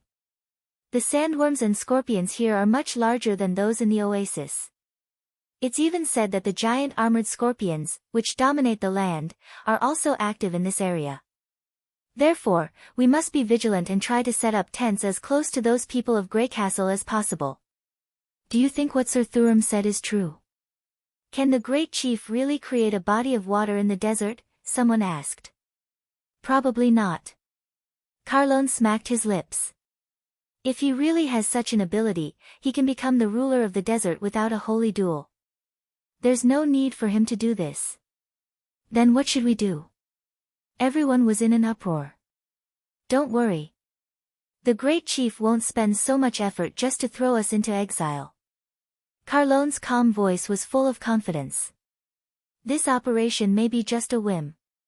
When the people of Grey Castle realize that it's impossible, our work will be over. As for the 3 months' salary, OSHA will never deny it. That's right. Otherwise, no one will believe them. I'm relieved to hear that. As long as we can go back, everything will be fine. The clansmen all nodded, except for somebody. He agreed with the first half of Carlone's words but had doubts about the second half. The people of Grey Castle had indeed underestimated the desert, and their plan to turn the Endless Cape into a town was doomed to fail. However, looking at the solemn-looking soldiers in uniform, somebody faintly felt that the great chief was not just saying it casually. At this time, some people began to move toward the Iron Tower. The team became scattered, but Thurum was still talking with the people of Grey Castle, seemingly indifferent to all this. Shall we also go there? A clansman suggested. You're right. Carlone nodded. If they really camp near the Iron Tower, we can get a good position if we go there earlier. Everyone, follow me. He deliberately glanced at Molly and asked, Do you need me to carry your luggage? Molly hesitated and shook her head. Somebody said it's better to wait for Sir Thurum's order. Didn't he always emphasize that we should obey the rules? It's not like we're staying on the ship and not getting off. Why does he have to care about this? Somebody, are you frightened by the Endless Cape? He might still be in a coma, the clansman who had laughed at him before said sarcastically again. I'm just worried that. Somebody raised his head and was about to defend himself when a rapid whistle interrupted their conversation. Chapter 805. Somebody had thought it was just a bluff, but he did not expect them to be serious. When the Osha warriors began to carry out the order, a conflict broke out. More than 50 people who had left earlier were unwilling to accept such an unreasonable punishment and fought with the captors. However, without weapons, they were soon defeated by Osha's sticks and shields. Their clothes were stripped off and they were pressed to the sand. Thuram himself carried out the flogging. Seeing their clansmen suffering, some clans were tempted to take action, but they stopped in their tracks when faced with the Greycastle warriors' iron pipe weapons. Everyone had heard of the case of the Oasis watchdogs being defeated in one night. Even the swift cavalrymen were unable to break through the Greycastle's defensive line. What they relied on was the exquisite grey iron weapons in their hands. For a time, screams rose and fell from the shore. Fortunately, Osha did not intend to let the torturers die. Their backs, which were badly bruised and fleshy, were smeared with herbs and bandaged tightly with gauze. The cold months of demons was not the peak period for the plague. As long as they were strong enough, they should have no problem surviving. Carlone and most of his clansmen looked a little unsightly. Only Molly's face was full of joy. After watching the execution with lingering fear, they were guided by the whistle and divided into two groups, heading into the depths of the sand. During this period, Thuram did not say a word, but everyone consciously maintained the order of the group. When they arrived near the Iron Tower, somebody saw a disappearing oasis, or rather, a pond. It was probably the drinking water place for the vanguard troops mentioned by Thuram. There were no trees around the pond, only a few withered shrubs. The bottom of the pond was very shallow, only about the height of a person. Perhaps decades ago, it was still a vibrant oasis. However, as the water vein of Silver Stream gradually dried up, it would eventually turn into a handful of yellow sand. This pond was barely enough for the hundreds of people who worked here, let alone for the tribe to live and multiply. They could still see the water now, but it was only because there was only a little stream left in the underground sewer. When summer came, the water that seeped out would not be enough for the sun to shine. Even if they did not drink it, it would quickly evaporate into a dry valley. Somebody had seen many similar oasis ruins. In other words, if the people of Greycastle could not find a new water source in the next 2 to 3 months, they would have to retreat, let alone build a new town. Thuram did not try to hide it. He walked beside the team and shouted, "See this pond? For the next few days, all the water we'll be drinking will come from here. If you want to pee, get the hell away from me. Do you understand?" "Then, what about food?" someone asked. "Someone will bring it over. If you think it's not enough, you can go fishing," Thuram replied. Now that they no longer had to worry about food and drink, the clans felt much more at ease. They spread out in 2s and 3s and set up tents according to the requirements of the Osha manager. Quickly dismantling and assembling a tent was a survival skill that every Sand Nation had to master. A small sheepskin tent that could withstand the cold could accommodate 3 to 6 people, and the necessary parts were usually carried by one person. There were only 4 women from the Fishbone clan who applied to work here, so they set up the simplest triangular tents. That was, 3 tents were arranged in a triangular formation and fastened with hemp ropes. The doors were open to the outside, which could serve as a warning to each other. In the afternoon, the whistles sounded again. Thuram gathered everyone and led them to a place near the coast. Somebody was surprised to find that the northerners had searched everywhere. Short wooden poles were everywhere on the flat sandy ground. White ropes were tied to the middle of the poles, which formed a huge rectangular area. Each square was at least 100 paces wide, or even longer, as if marking a territory. The most incredible thing was that these squares seemed to be almost the same size, and each edge was neat and tidy. No one knew how they managed to stay the same within a distance of 100 paces. He roughly counted and found that there were as many as 50 or 60 squares drawn out by the white ropes. The people of Greycastle, who were gesticulating with strange tools, were still inserting new wooden poles as if they intended to extend them to the end of their site. "You're finally here." A tall man walked up to Thuram. "I'm Ken Kurt, a member of the former Mason Guild in King's City." "Ah, you probably haven't heard of me. After all, there aren't many people in Grey Castle who know about the Mason Guild. Fortunately, His Majesty is kind enough to take us in. Otherwise, we wouldn't even know where to live. No, we can talk about this later. He coughed twice and patted the man on the shoulder. Anyway, I'm in charge of the construction project in Endless Cape. You must be the manager appointed by Miss Echo, right? Echo? Isn't that the nickname of Lady Drow Silvermoon? Simbadi exclaimed inwardly. This Grey Castle man, who calls himself Kenkurt, has the same status as the chief of the clan. Thuram's smile was a little stiff. Perhaps he was not used to Kenkurt's nagging and etiquette. He took a step back, bowed his head, and said, "You can call me Thuram. As for these brats, just tell me what you need to do. If anyone dares to slack off, I'll punish him severely." Apparently, he had received instructions from the chief of Osha in advance and was very respectful to Kenkurt. However, Simbadi knew that it was the warriors of Grey Castle who stared at them that made Thuram behave this way. Very well. Kenkurt opened his arms and said, "Lads, there are no taverns or women here." Ahem, I mean women. So, put all your energy into the construction of Newport Bay. The first task for you is very simple, which is to dig holes. Do you see those white boxes? Just dig out the sand and put it aside. As for how deep each hole should be, make sure it's knee-deep. No one responded to his call, and the crowd fell silent for a moment. Are you all deaf? Thuram raised his eyebrows and shouted, "Get to work." Although he sounded irritable, there was a hint of complacency in his eyes. Wait. Kenkurt raised his hand to stop them. Don't worry. I haven't explained to them why we need to dig these holes. Sir, you don't have to explain to them. No. I agree with His Majesty's words, which is subjective, yes, subjective initiative. Kenkurt suddenly clapped his hands.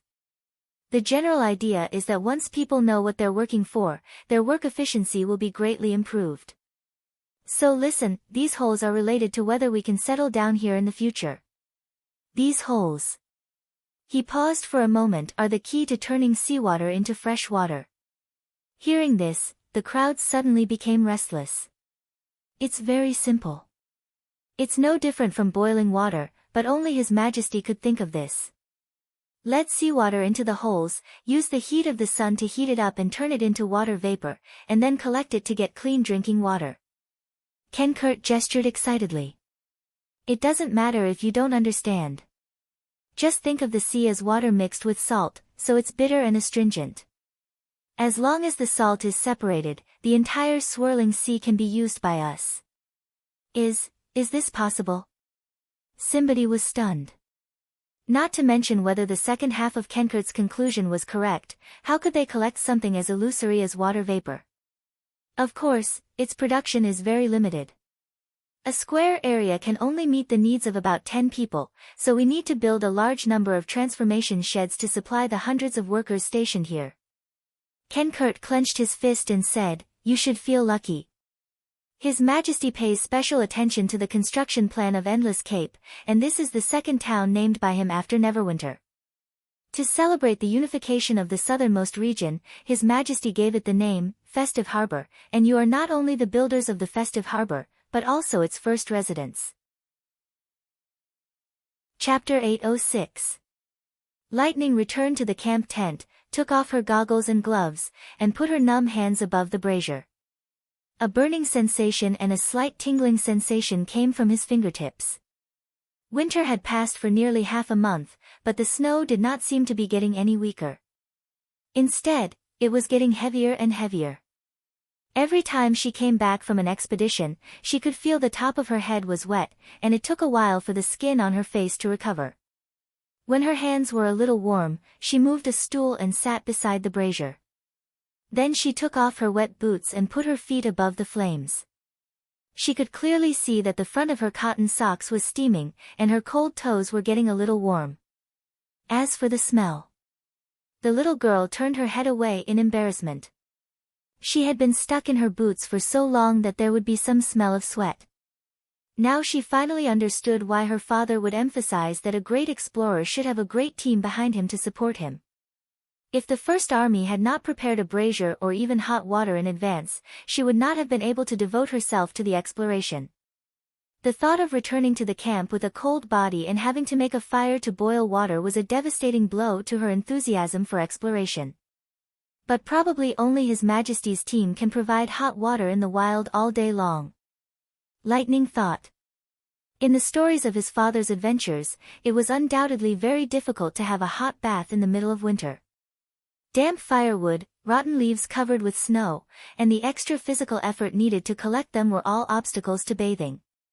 Therefore, most of the time, the members of the adventurer team would only have a chance to thoroughly wash their bodies after the end of the expedition. But the machines built by His Majesty completely changed everything. The camp was built not far from the river bank, and the boilers on the 3 cement boats had never been extinguished, providing the whole camp with a steady stream of hot water. When they wanted to use hot water, they just needed to carry buckets to get it. In addition, the same was true for food. A uniquely shaped concrete boat took care of everyone's rations. Its upper level was like a mobile kitchen. Using the steam from the boiler, it could cook a large amount of oatmeal every day. Together with cooked jerky and salted fish, it was much more delicious than the hard dry rations. According to her father's standards, this was probably the best logistics team in the world. After warming up her hands and feet, Lightning took out her notebook and began to record the contents of today's adventure. On the 16th of spring, the excavation continued. The thick mountain hindered the abilities of Sylvie and Maggie, especially Sylvie. Traversing through the rock layer would consume a lot of magic power.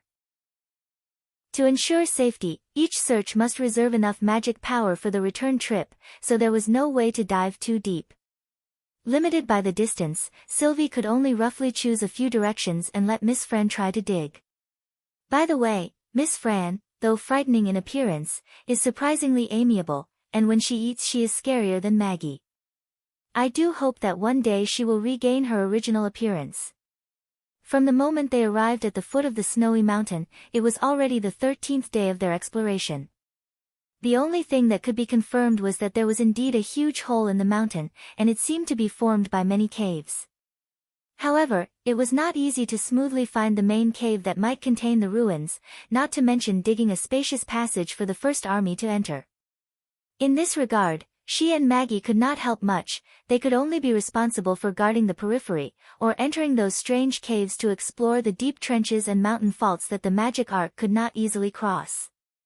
Compared to exploring the mysteries of the ruins, finding the right path to the destination was always the most time-consuming, and also the most energy-consuming work. It was just like what her father always said, an explorer is always on the road.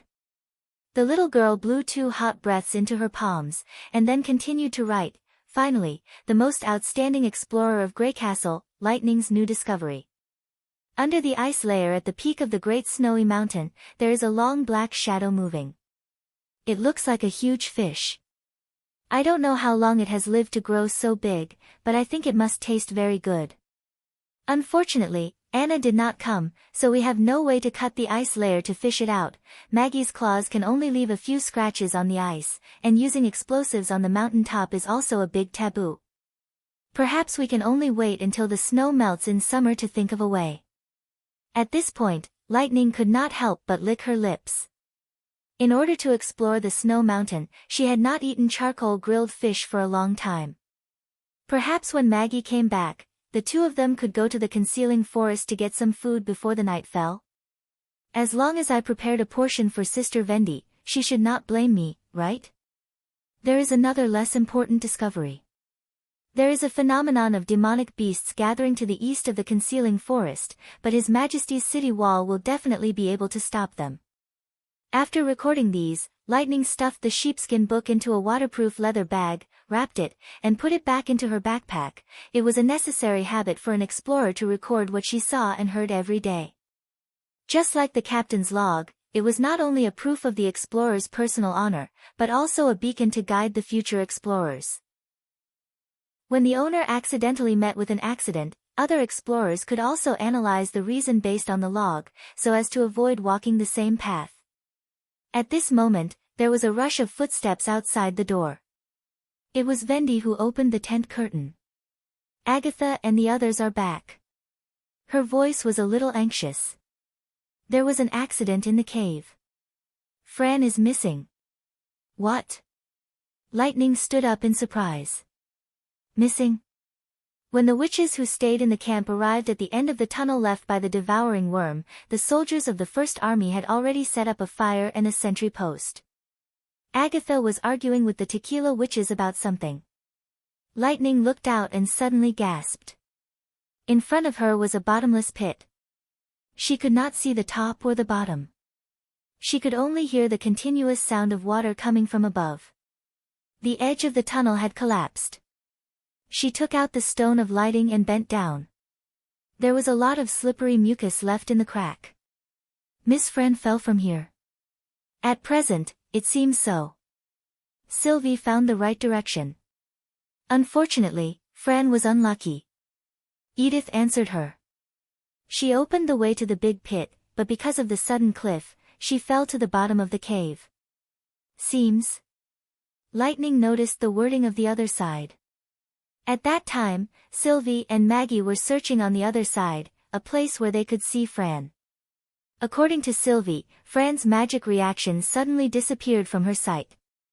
Edith shrugged. I don't know how your ability works, but Miss Sylvie's eye of magic should be able to see the scene in a very far place, right? But when they arrived here, they couldn't see anything at the bottom of the cave. Couldn't see? The little girl was stunned. Chapter 807. Lightning could not help but fall into silence. She knew that Edith was right. If the pit was really that deep, it was easy to imagine what would happen if they fell into it. If the answer was the latter, and the magic power was interfered with, the situation would be even more complicated. It would be fine if there was a large god stone of retaliation at the bottom of the pit, but if it was a trap set by the enemy, it would be too dangerous for the rescuers. Those strange sickle beasts and the worm carrier that had swallowed the Devil's Stone Tower could all be hiding in the Great Snow Mountain. Without Nightingale and Sylvie's warning and the cover of the First Army, even the God's Punishment witches might not be able to bring Fran back successfully. The little girl took a deep breath. However, exploration itself was full of danger. A qualified explorer should not leave his companions in the lurch. Let me go down and have a look. She walked up to the two parties and said, no matter what we do next, we have to find out the situation at the bottom of the cave. Your ability is? The blonde man turned his head and asked. Lightning remembered that the man's name was Elena. Although he had a male body, his soul was that of an ancient tequila witch. Flying. She knocked on the goggles on top of her head and said, in this case, I'll have an advantage over you. It's not a matter of convenience. Agatha frowned and said, if you can't use your ability at the bottom of the cave, how will you come back? His Majesty said that this search must not be carried out alone. Both the Witch Union and Tequila must cooperate with the First Army and move forward steadily.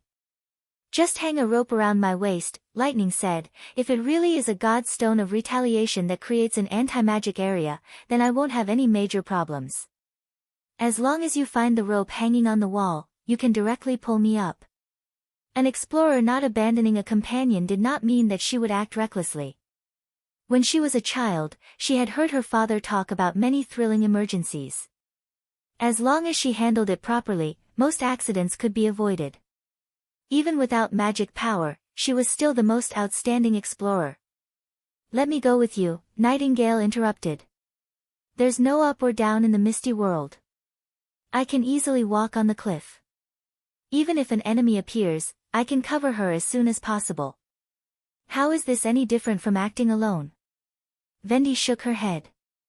If it's a trap, you two won't be able to deal with it. Don't forget that there are powerful enemies like senior demons in this world. We won't leave Fran behind. If you don't want to go, we'll go by ourselves. Elena said in a low voice. Have you forgotten the importance of obeying orders after 400 years? Agatha's voice also became serious. In the name of the senior tequila witches, I ask you not to act without permission. Hearing this, all the gods' punishment witches fell silent. Elena bit her lip, took 2 steps back, and saluted with her hand on her chest. You don't have to quarrel over this, Edith suddenly said. According to His Majesty's order, the exploration must be carried out by the 3 parties, so we only need to send the first army down, right? Have you found the way down? Brian, the leader of the first army, was stunned. I didn't find the way, but I found this. She pointed to a cliff near the entrance of the cave. Under the light of the torch, there were twinkling spots on the cliff, which were the sparkling light refracted by the running water. The cement ship used to cook porridge has a set of lifting equipment. I often see them directly hoist food from other supply ships instead of carrying it by hand. Ah, you mean that set of basket system? Brian nodded and said, it can indeed carry a lot of goods at one time, but it needs to be driven by a steam engine. So, as long as we move the machine on the ship here, we can transport 2 machine gun squads at the same time and enter the deep pit with the witches, Edith said word by word. The length of the rope can be extended through the connection, and the heavy machine shouldn't be a problem for the gods' punishment witches. There is water here, so it can be guaranteed to work, and His Majesty's request for a retreat passage can also be satisfied. The only problem is how to dismantle it. Someone in the First Army should be able to do this, right? Brian hesitated and said, it's not a problem to dismantle it, but if we want to put it back. That's only a ship and a steam engine. Edith raised her eyebrows and said, it's only 500 or 600 golden dragon coins in total. What do you think His Majesty will choose? 500 or 600? Lightning could not help but twitch the corner of her mouth. That's not a small number, is it? Brian did not think for too long and quickly nodded. I see. You'll get a steam engine soon. An hour later, a roaring machine appeared beside the pit. After the cantilevers of the basket system were moved here, they found it difficult to fix them in the rock, so they simply abandoned this part of the equipment and only used the capstan as a tool. The flywheel of the steam engine drove the heavy capstan to rotate back and forth, sending the hemp rope straight into the big pit. In order to prevent the hemp rope from being worn down by the rock wall, Agatha summoned solid ice to wrap around the entrance of the pit so that the rope could move up and down smoothly. The end of the hemp rope was connected to a huge iron basket, which was large enough to carry 6 to 8 people and 2 Mark I-type heavy machine guns. Even if the witches lost their fighting ability, the machine gun team could still provide powerful cover fire. The first batch of people to take the basket were Agatha, Elena, and 6 soldiers of the First Army, accompanied by Lightning and Nightingale. After the adjustment of the lifting device, they slowly sank into the deep pit, and the light above their heads became increasingly dim. Lightning tied the rope and flew to the bottom of the center of the cave to lead the way for the people behind her. She was a little uncomfortable without Maggie by her side, but someone had to stay outside the snow mountain. Compared with monitoring the movements of the demonic beasts, she was more interested in solving the mystery of the underground ruins. Every time they descended more than 10 meters, she would look behind her. The fire at the sentry post was almost covered by the darkness, and the only light was from the 2 stones of lighting in the basket. The soft and stable light reflected a pale golden ribbon, which was the layer of ice left by Agatha on the rock wall. The solid ice filled the rugged rocks, turning it into a flat mirror, which was the only way to ensure the smooth fall of the group. After flying for about 100 meters, Lightning's heart sank little by little. The survival rate of ordinary people falling from this height was very low, and the only thing she could hope for was that the devouring worm carrier was particularly tenacious. At this moment, she noticed a strange reflection under her feet. The light was very dim, as if the darkness had opened its eyes, like a flickering slit. Lightning used the stones of lighting to send 2 signals upward, held her breath, and accelerated the fall. Then she stepped on a hard and smooth rock. She bent down and gently touched the ground. The surface of the dark rock was smooth like a crystal, and the dark reflection was mixed with a touch of red. She had seen this thing before. Chapter 808. It seems that the worm really treats this place as its nest. After the basket landed, Agatha looked around with the stone of lighting in her hand. She frowned and asked, "Did you find Fran?" "Miss Fran isn't here." Lightning had already checked the surroundings. The Blackstone Tower seems to be stuck in the middle of the cave. There's a gap on both sides. Could she have fallen on the tower and rolled down from the side? The two ends of the diamond-shaped tower were embedded in the rock wall, like a bridge in a deep pit. No one knew how the tower did it. As for the tentacle demon and the hundred-eyed demon hiding at the bottom of the tower, they were nowhere to be seen. "This thing doesn't affect my ability to use," Nightingale said as she emerged from the mist. "But you can't pass through it like you can through a wall, right?" Agatha squatted down and summoned a piece of ice to stab at the Blackstone Tower. The ice cone shattered, but the surface of the tower remained intact. Rumor has it that it was made of God's stone of retaliation. Although it doesn't affect the magic power in a wide range like the prism of the God's stone, it can still isolate magic power. "Not make, but grow," Elena corrected in a low voice. The decaying magic can change the effect of the God's stone mineral vein and promote it to grow into a steel. However, only the one born under the bloody moon has the ability to produce red mist. The others just keep the red mist from dissipating too quickly. This was a top secret in the Union era. But after the fall of Tequila, Lady Eleanor told us all about it. "Why didn't you tell us earlier?" Nightingale said unhappily. "You didn't tell me that there would be a demon spire here," Elena retorted. "There are so many things that can affect magic power. How could I have guessed that it would be this thing?" "We have to keep going down." Lightning flew between the two of them, interrupting their confrontation. "There is still some distance to the bottom of the cave. I just tried to fly down a little bit, and I can hear the faint sound of running water. There may be an underground river below. If Miss Fran really fell from either side of the stone tower, she may still be able to survive." "Really?" Elena sounded excited. "Is it possible that Sylvie didn't find Fran because of the underground river?" "Very likely." Agatha nodded. "Most of the Eye of Magic's sight is blocked by this stone tower. That's why she said she couldn't see the ground. If Fran was washed away by the water, she wouldn't be able to see the light of magic." She turned to Lightning and said, "Fly up and tell Vendy about our situation. Ask her to ask Maggie to send some God's punishment witches down, and ask the soldiers of the First Army to set up a sentry post here. Then we'll continue our exploration." "Okay, leave it to me." The little girl nodded. With the help of the magic arc, they quickly gathered enough manpower. During this time, Lightning completed her inspection of the space under the Blackrock Pagoda. Just as she had expected, the vertical wall did not last long before it gradually tilted and the air became more and more humid. After descending 30 to 40 meters, a wide underground river appeared in front of her. The snow water that flowed along the walls of the cave converged into a rapid stream of water, pouring down from the entrance of the cave, forming a waterfall. When the little girl approached it, she could feel the cold air blowing on her face. Due to the abundant water, the bottom of the deep pit was covered with all kinds of moss and mushrooms. Some of the plants even emitted a cold blue light, illuminating the surrounding ground.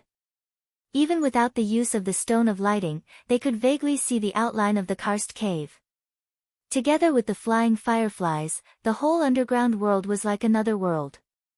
When the witches and the Tequila survivors boarded the magic ark and descended to the bottom of the cave, they were all attracted by the scene in front of them. It would be great if these glowing fruits could be planted in Neverwinter. Nightingale sighed. Then everyone would be able to see the road clearly at night. "Shall we take some back and plant them?" Lightning excitedly rubbed her hands together. Discovering and cultivating new species was also one of the things that explorers often did. For example, sugar cane and corn were harvested from other small islands in the fjords by the explorers. Step by step, they cultivated them into what they were today. She wondered if these giant mushrooms and the glowing, cattail fruits, would be as sweet as the bird beak mushrooms.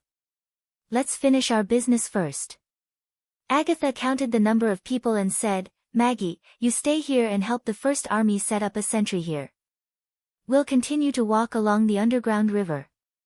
If we don't find Fran after 2 kilometers, we'll temporarily set up camp. No one objected. Lightning, Nightingale, and Agatha all had the ability to escape and protect themselves. The 10 gods' punishment witches led by Elena were all extraordinary, and their fighting strength was equivalent to that of an extraordinary. Although there were not many of them, they could be regarded as the most elite group in the United Front. After entering the underground river cave, the sound of the water became extremely loud, as if it was roaring right next to her ears. Lightning had to get closer to hear what they were talking about. Can the devouring worm swim in the water? Agatha asked. No one has tried that. Elena shook her head. But the worm's body is extremely large. I think even if it is pushed forward by the water, it shouldn't be too far from the deep pit. Can you tell where the river comes from and which direction it goes? Another god's punishment witch asked. The little girl remembered that her name was Zoe. If I remember correctly, it's facing the direction where we entered the snow mountain. Nightingale answered her. That is to say, it should come from the underground water vein of the western region and lead to the hilly area in the south. Lightning could not help feeling a little strange. It was not surprising that the underground water resources in His Majesty's territory were abundant, but to the south? There wasn't a proper river there, so where did all the water go in the end? Suddenly, she saw something on the stone wall not far away tremble. Wait, there seems to be something in front of us. Following her warning, everyone stopped in their tracks and pulled out their weapons. There's no magic reaction. Nightingale quickly confirmed this. But there is indeed something hiding there. She paused and seemed to take 2 steps closer. It looks like a semicircular egg. What? Agatha was slightly stunned. Since it doesn't have magic power, it can't be a threat to us. Elena waved to the gods' punishment witches beside her. Follow me. Nothing unexpected happened during the encirclement. When Lightning looked closely at the trembling object, she could not help but frown. She saw a mass of gray skin stuck to the cave wall. At first glance, it looked no different from the surrounding rocks. However, when she raised the stone of lighting close to the skin, she could see that it was covered with many openings, which matched the undulation of the skin as if it was breathing. What the hell? What's this? Elena spat. It's disgusting. If it's really an egg, then how big was the mother that laid it? Lightning asked as she measured the surface area of the skin and found that it was about 3 meters long and wide. The swollen part in the center could almost fit an adult cow. No, this shape. Zoe suddenly gasped. She pulled out her long sword, stabbed it into the skin, and then flicked it upward. A sharp cry was heard, and a large amount of mucus sprayed out from the broken egg. Then a black shadow slid out of the swollen part and fell to the ground softly. Chapter 809. Almost at the same time, the whole skin also curled up. A reptile crawled out of the stone wall and quickly climbed up to the top of the cave, dragging its mucus-dripping skin bag. But Nightingale moved faster than it. She suddenly appeared from the mist and hung upside down on the ceiling of the cave as if she was walking on flat ground. She stood in front of the reptile. Before her body fell, a silver dagger had already pierced the reptile's head and pinned it to the stone wall. After struggling for a while, the reptile's 6 slender legs all drooped down and it was no longer breathing. At this time, Lightning noticed that the so-called egg was just the reptile's torso. It was just that its head and legs were buried in the stone before, so it was covered by its huge abdomen. The size of the insect was out of proportion. The front half of its body was like an enlarged ant, no more than half a meter long. However, the back half, which was the skin that wrapped around the mad demon, was so big that it could fit 3 large wine barrels. Even though half of the mucus had spilled out and the entire stomach was deflated, the surface area was still shockingly large. The demon was born from this thing's stomach? The little girl asked in surprise. I've never heard of such a thing. Agatha squatted down and carefully looked at the demon with the light from the magic stone. This mad demon is already a fully mature individual. Look at its arm. Not only are there scars from the magic stone, but its arm is also much thicker than the other one, which means it has used magic power to throw spears more than once. But where's the magic stone? I don't know. Maybe someone took it away. So it was this reptile. Elena said impatiently. It swallowed the demon and hung it on the wall to digest the food. Then it happened to meet us. The magic stone was lost in the battle, or it was directly digested. Does this make any sense? Don't worry about this disgusting reptile. Finding Fran is the most important thing. Swallowed? Lightning thought to itself. Its mouth could barely swallow an adult human, not to mention a mad demon that was nearly 3 meters tall and had a burly physique. That's strange. Nightingale's voice suddenly came from the void. It's already dead. Why is its magic power only dissipating now? What? Agatha was stunned. You mean this demon? That's right. Its magic power is very thin, like mist. I only noticed it when it rolled out of the worm's stomach. But it was indeed lifeless at that time. Judging from the degree of decay of its skin, it was at least 1 or 2 days old. Nightingale was puzzled. Isn't it impossible for magic to gather on dead things? If you're not mistaken, it's indeed very strange. Zoe nodded and stabbed the long sword in her hand into the stone wall. Maybe we should take these 2 corpses back and study them. Let's leave a mark first and come back to deal with them after setting up camp. However, the group did not go far before they found several egg worms, one after another. They were not all buried in the cave walls. Some were directly standing on the riverbank or in the mushroom bushes. This time, they were experienced. Every attack was aimed at the vital parts and the heads of the worms buried in the soil were cut off one by one. When they cut open the worms' stomachs, they found fearsome demons and human corpses in addition to mad demons. This made the witches' faces very pale. There were no human settlements outside the border area. How did they catch these prey? Or had the enemy secretly extended its tentacles into the territory of Neverwinter? At this moment, Nightingale suddenly warned, "There's magic reaction in front." Wait, no. Is that Fran? Where? Elena did not rush over immediately. Instead, she spread out with the other gods' punishment witches, holding their swords and guarding the surroundings. Lightning knew that in the misty world, there were only 2 colors, black and white. Most objects were made of intuitive and distorted outlines, but only magic power had bright colors. Therefore, the gloomy underground did not affect Nightingale at all. 200 meters ahead on the left, about 400 steps, she seems to be entangled by something. Her voice was a little farther away and became blurred by the noise of the water. I can't see anything around. I'll go first. Wait, not long after, 2 gunshots were heard, bang, bang.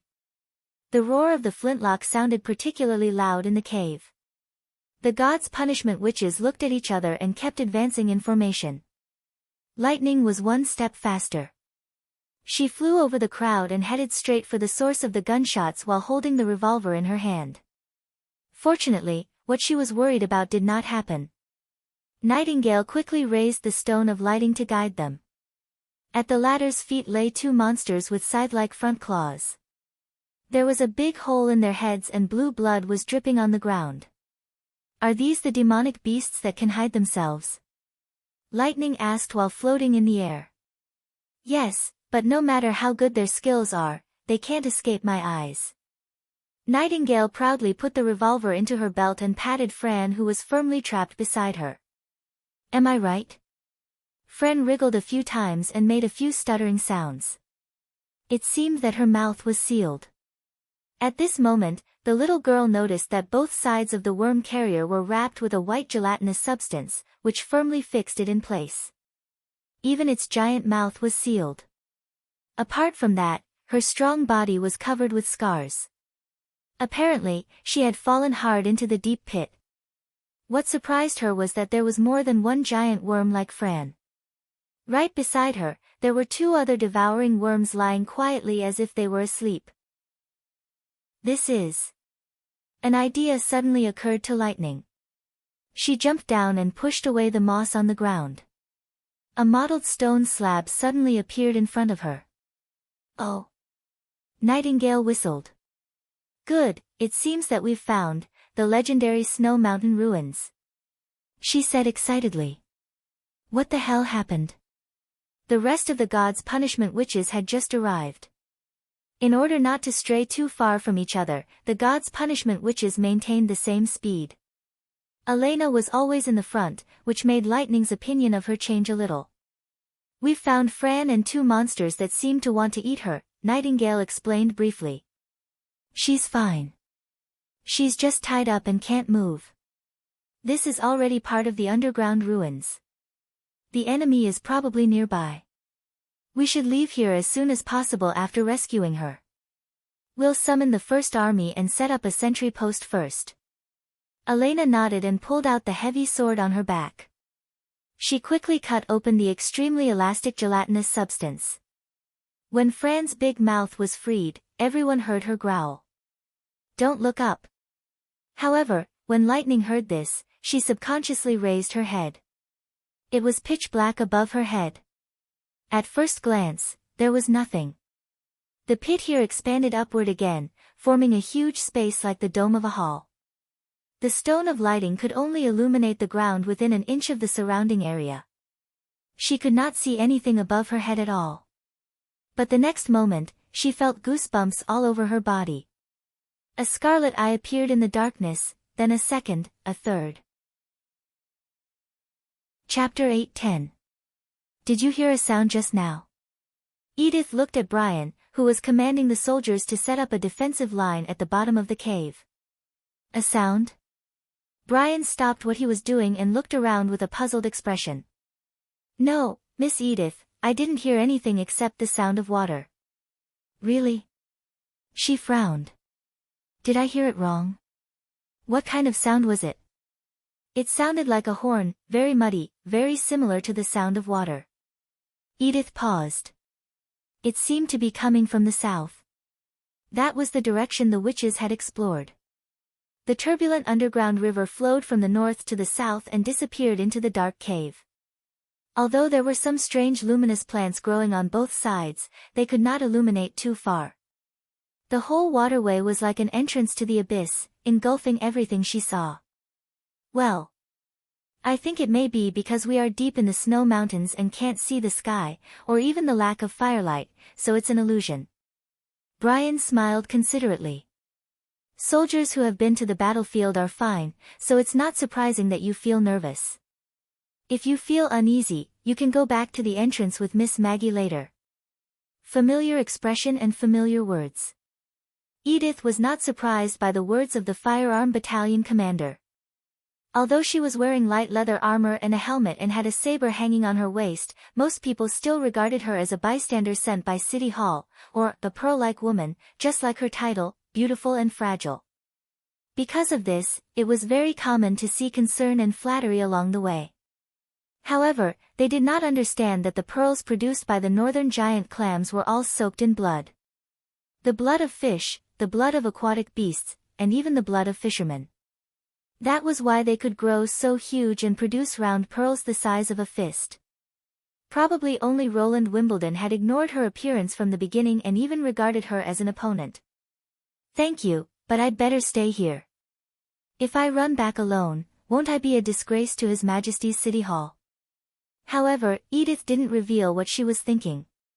She smiled and declined Brian's suggestion.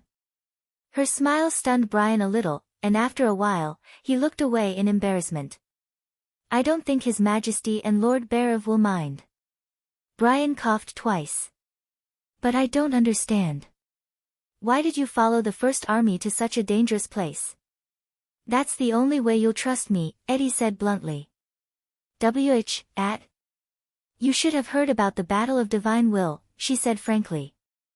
When a fateful battle comes, His Majesty naturally can't take care of all aspects of the war. He needs many officials to help him command the army, and the army also needs people from City Hall to provide logistics and security. And at that time, will you trust an official who has fought alongside you, or someone who sits in an office and deals with documents all day? A look of surprise appeared on Brian's face. He stared blankly for a moment before saying, "You really dare to say such things?" Edith, of course, knew what he was referring to. Even a former patrol captain born and raised in this village could understand the meaning of his words. To put it nicely, it was called helping to command, but to put it bluntly, it was called interfering power.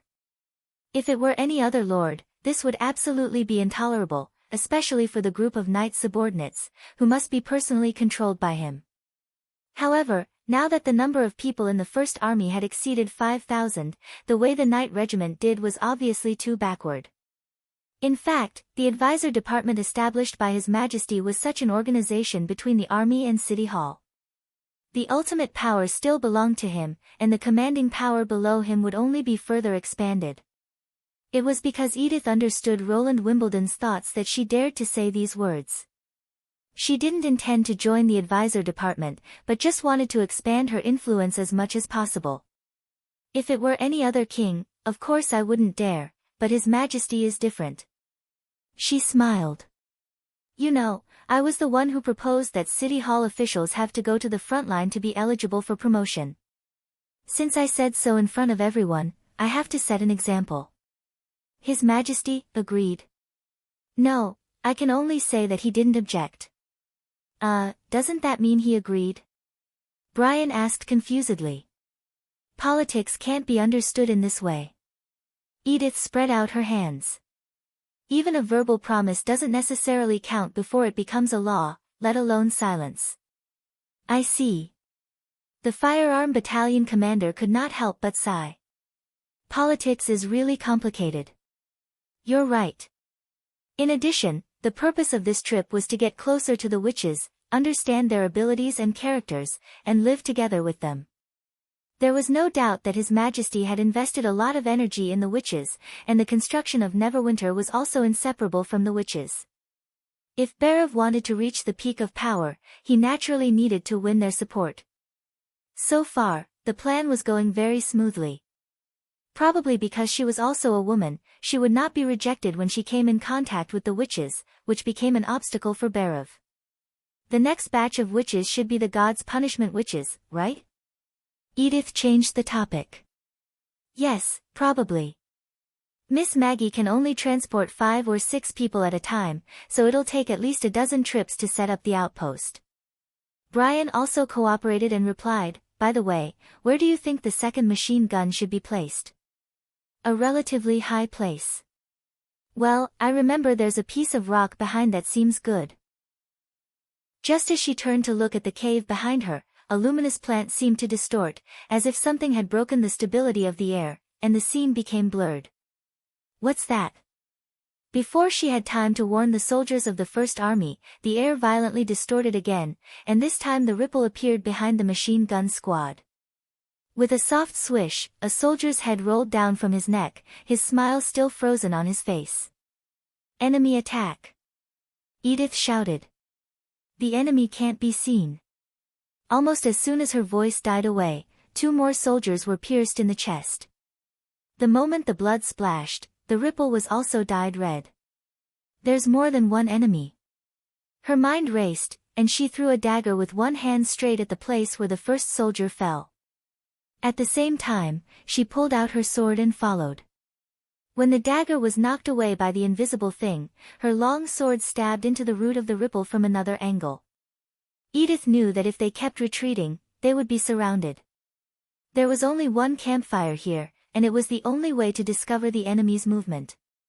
Without the light of the fire, they had no way to resist this almost invisible monster, so they absolutely could not escape easily. While they could roughly determine the enemy's position, attacking was the only chance to win. Edith felt a soft touch from the tip of the long sword, as if it had pierced into the flesh, which made her feel happy. She was right. Whether it was a human or a beast, the connection between the weapon and the body was definitely a weakness, such as the hand holding the sword and the end of the claws. Once injured, they would lose the ability to attack for a short time. Just as Edith was about to retreat, a chilly wind swept toward her from the other side, so fast that she even felt a chill on her face. Shit, this guy actually has 2 weapons.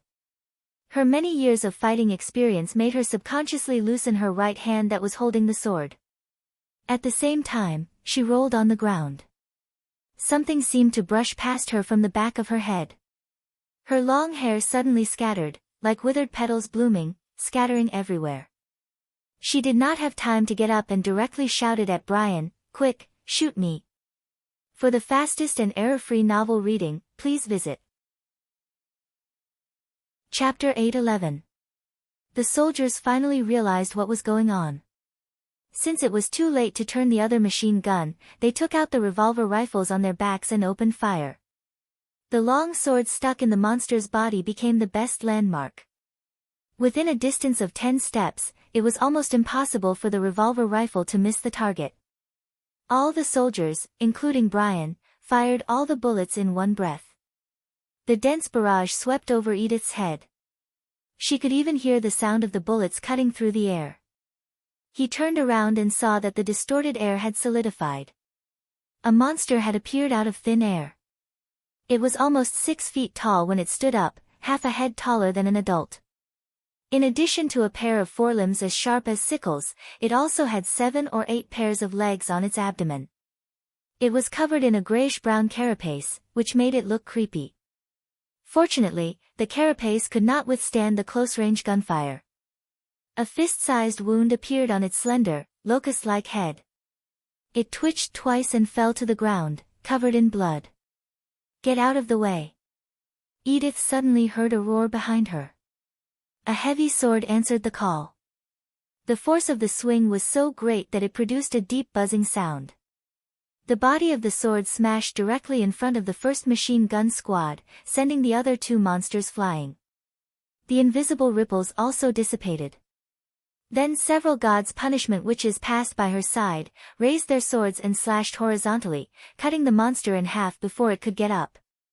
Realizing that the reinforcements had arrived, Edith was a little relieved. There were not many enemies.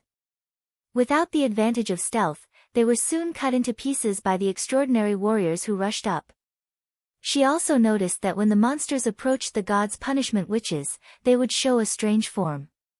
For example, half of them were hiding in the void, but the other half were forced to show their original forms, as if the ability of stealth had failed. "Are you all right?" Maggie helped Edith up. "We saw these enemies in the rock wall. Unfortunately, we were 1 step too late." "Using the colorful magic stones?" "That's right." Another tall man walked up to her and said, "Leave this to us. Mortal weapons are not good at dealing with this kind of situation. Go and inform the people above and bring some God's punishment witches down." Edith remembered that her name was Betty. "Can you destroy their camouflage?" "A skill similar to the God's Stone of Retaliation." The man shrugged. "At present, it can only disable the enemy's stealth for a short time. But they also have the God's Stone of Retaliation." "Why can't we see the enemy?" Brian looked at the 3 soldiers' bodies on the ground and asked, gnashing his teeth. "That's not surprising," Betty replied calmly. "Light, distance, and concentration will all affect the observation results. Generally, the range of the effect of a God's stone is only 1 or 2 steps. The enemy can be exposed for only the blink of an eye. In such a dim environment, it is normal that we can't see it." Edith couldn't help but sigh. Indeed, most of the time when she noticed the sickle monster showing half of its body was when the 2 sides were fighting. Coupled with the length of the enemy's forelimbs and the advantage of sneak attacks, it was basically too late for ordinary people to realize that something was wrong. To God to say, the God had, the God, and the first. Damn it. Brian waved his fist fiercely. "I should have sent down the barbed wire first. Go back. I have a feeling that something might have happened in the cave." Betty urged again. That strange cry just now seemed to have startled the entire snow mountain. "You heard it too?" Edith asked in surprise. We've lost most of our sense of touch, so our vision and hearing have become extremely sharp.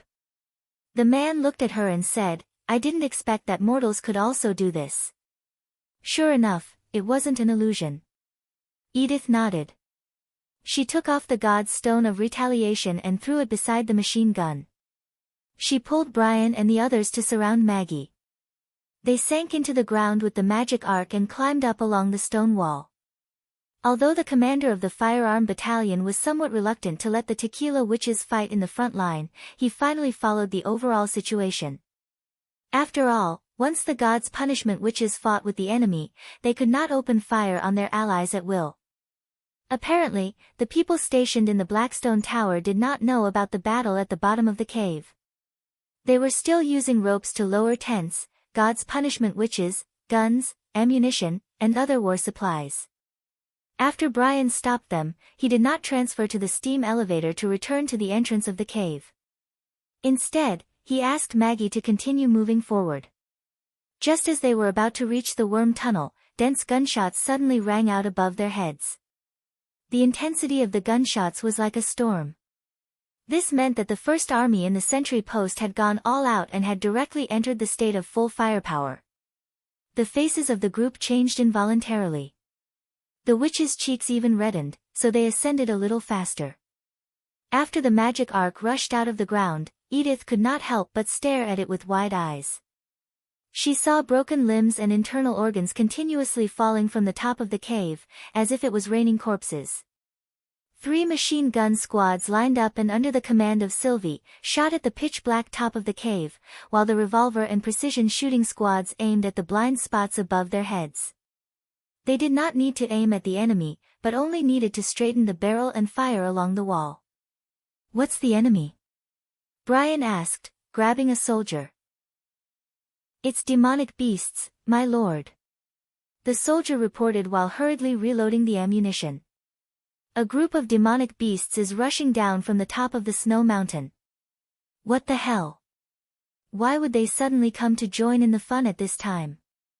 A thought suddenly flashed across Edith's mind. Was the dull buzzing used to summon their kind?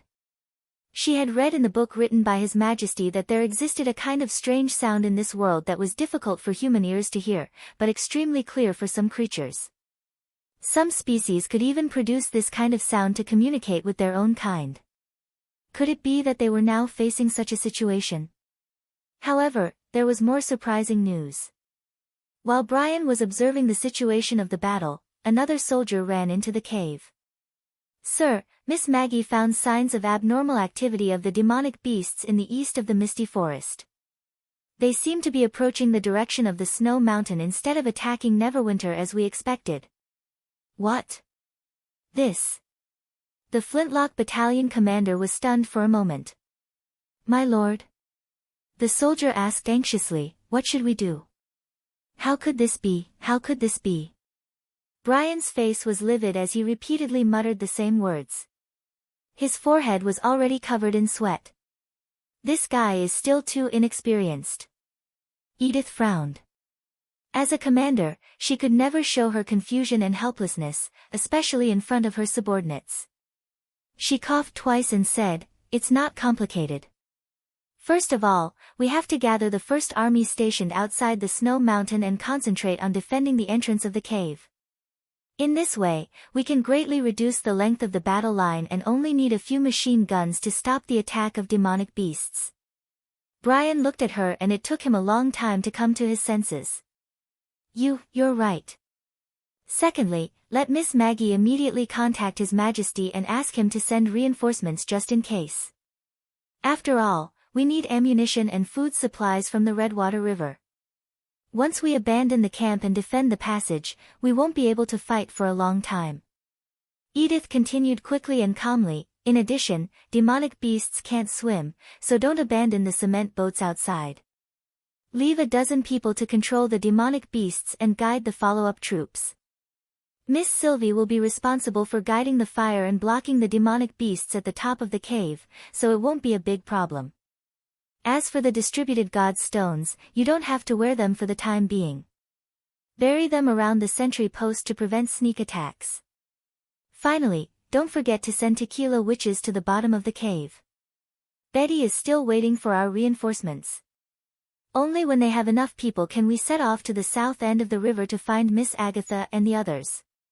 Her voice was calm and steady, which gradually calmed the people around her. "This step should be done as soon as possible. If I'm not mistaken, the place where the strange sound came from is the key to solving the problem." Chapter 8:12. This feels so terrible. Crawling out of the worm carrier's stomach along the narrow esophagus, Agatha covered her mouth and retched a few times. "I feel like I was put in a bag full of mucus and slammed against the wall dozens of times." "That's a good description." Nightingale calmly got out of the mist, looked at the wet witches, and shrugged. "If Fran hadn't smashed the entrance, we'd all be dead by now." Due to the ability to move freely in the mist form, she did not need to crawl into the worm's stomach like the others, so naturally she was not affected by the impact, the stench, and the sticky mucus. "Sorry, did I use too much force?" Fran asked cautiously. The strong smell made Agatha retch again. "I don't think it's bad." Lightning wiped the liquid on her hair and sniffed it. Being swallowed by a giant reptile and then crawling out in one piece is an unprecedented experience. "I don't think any explorer has ever tried something like this." "Don't be so greedy." Elena rolled her eyes. Compared to feeling nothing, the stench and the sticky feeling are enviable. The gods' punishment witches unanimously agreed with Elena's words. "All right, stop talking." Agatha coughed twice and interrupted them in a hoarse voice. "The next question is, what should we do?" The witches still had some lingering fear when they recalled what had happened a quarter of an hour ago. Although Fran had warned them immediately, their bodies were always faster than their minds when it came to controlling their eyes, especially when they heard the strange buzzing sound. More than one of them could not help but raise their head. No one saw the real body of the monster. The only thing they could see were the tens of thousands of scarlet eyes. Thinking of the black stone tower that had been swallowed by the worm, the densely packed eyes should belong to the vigilant eye demons that occupied the top of the tower. But different from the eye demons, the area covered by the eyes was much wider, as if a body full of strange eyes had been flattened. After the buzzing sound, numerous hybrid demonic beasts emerged from the depths of the ruins and swarmed toward them. According to Nightingale, the cave suddenly lit up with countless magical lights. They seemed to appear out of thin air. They came from the walls, the flowing water, the dark corners of the dome, the bodies of the monsters. They were everywhere. The surging spiritual light converged into streams, and the noisy and ear-piercing roars suppressed the rumbling sound of water splashing. The entire snow mountain seemed to have been awakened from a dream, and it launched an attack on the intruder without permission. At this critical moment, Fran made a crucial decision. She swallowed everyone except Nightingale into her stomach, then turned around and drilled into the cave wall. When her whole body was submerged in the mountain rocks, the demonic beast rushed over and started to bite her tail. Even with Nightingale's protection, it was impossible to drive away so many enemies. Fran endured the sharp pain and continued to drill for more than 10 meters before she rolled her huge body and crushed all the demonic beasts following her into meat pies. Then she arched her tail and whipped the top of the cave hard, causing the rocks above to collapse and seal the cave entrance. Only then did she get rid of the enemies. As for the witches hiding in her stomach, they had an unforgettable 15 minutes. Just the shock caused by rolling on the ground and whipping the stone wall was enough to make them throw up. Moreover, the storage cavity of the worm carrier was not far away from the digestive cavity, so the smell of vomiting was almost suffocating. Fortunately, everyone was safe and sound in the end. "First of all, we have to figure out what happened." Elena looked at Fran and asked, "How did you get trapped here?" "It's probably because of the erosion of the flowing water. The moment I broke through the tunnel, the rock stratum beneath me suddenly collapsed. I didn't even have time to react before I fell into the air. I don't know what hit me, but I lost consciousness. When I woke up, I found myself being carried by a dozen invisible worms and thrown into this place." "I see. They used you as an empty carrier." Elena raised her eyebrows and said, "You're lucky." "I should be glad that I didn't eat you on the spot," Fran muttered. "But when I was about to sneak away, I accidentally glanced at the top of the cave." "Was it really the vigilant magic eye?" Agatha asked in a low voice. "I don't know. The moment I saw it, it also saw me. But that monster was much bigger than the magic eye." The worm sighed, and a gust of fishy wind suddenly rushed over them. "Ah, sorry. Elena and the others can't smell it, and I usually don't pay attention to it." "Ahem, it doesn't matter." The ice witch held her breath for a while. "Have you seen its full appearance? After I was tied up, it fell for a while and soaked in the lake of this cave." Fran paused for a moment, as if she was thinking about how to describe it.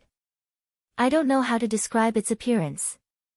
The monster looked like a pile of compressed internal organs with a layer of the eye demon's body on top. The two parts didn't merge into one, as if they were forcibly pieced together. I also saw many tentacles wriggling between the two parts. I don't know whether they were living worms or part of the monster's body. But its internal organs were much bigger than the eye demons. Even the fearful beast of hell can't compare to it." "Is it absorbing demons?" Nightingale frowned and said, "It can't be regarded as a simple hybrid demonic beast, can it? Let's put aside what it is for now. We have to find a way to get out of here." Elena patted Fran's huge mouth and said, "Next time when you encounter this kind of situation, remember to shout, 'Attention,' first before talking about the content. Understand?" "Well," Fran replied in frustration. "Can you still move?" "No." Fran shook her head and said, "I need food to continue to operate this carrier. I've consumed all the food in my stomach during the time we were trapped here." "Can we put our food together?" Lightning asked. "I don't think it's enough for her to go more than 100 steps." Elena took a deep breath and said, "Now we can only wait for reinforcements or take the risk to break out." "Waiting here is also a risk," Agatha said calmly.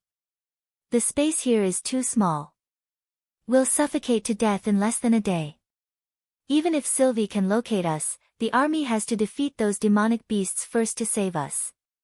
She paused and said, "And don't forget that the enemy also has the devouring worm carrier. But if we rush out now, we'll probably be swallowed by the demonic beasts." The God's Punishment witches hesitated and said, "And what about Fran? She can't leave with us. If she stays here and is discovered by the enemy, she won't even have a chance to fight back. Anyway, let me go out and check the situation first." Nightingale turned around and seemed unwilling to participate in this dilemma. "If you can leave, don't worry about me," Fran suddenly said. "Tequila witches are never afraid of sacrifice. Even if I become like this, I'll always be a member of Tequila. By the way, I have something in my stomach that may help you." Then she wriggled her body and slowly spat out several sticky iron boxes from her mouth. "This is the stationing supplies that the First Army asked me to carry," Fran said while gasping for breath. "They said these things were too heavy to carry, so I swallowed them." Agatha opened the iron boxes one by one and saw shovels, wire netting and other earthwork tools. When she opened the last box, she could not help but be stunned. This iron box was not big, but it was extraordinarily heavy.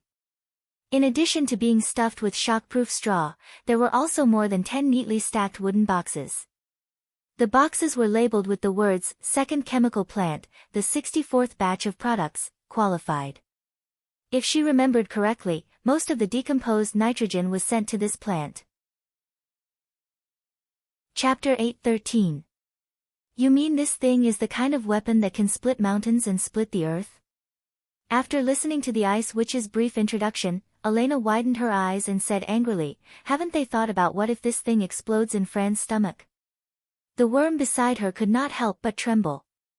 "It explodes with a touch. It's a test product in the lab." Agatha rummaged through the iron box and found a bag of copper pipes. She spread it out in front of Elena and said, "If you don't insert these things into the explosive container, they won't react to normal impacts and burns. The other gods' punishment witches immediately became interested. They had heard about the artillery exercise from Phyllis, that is, number 76.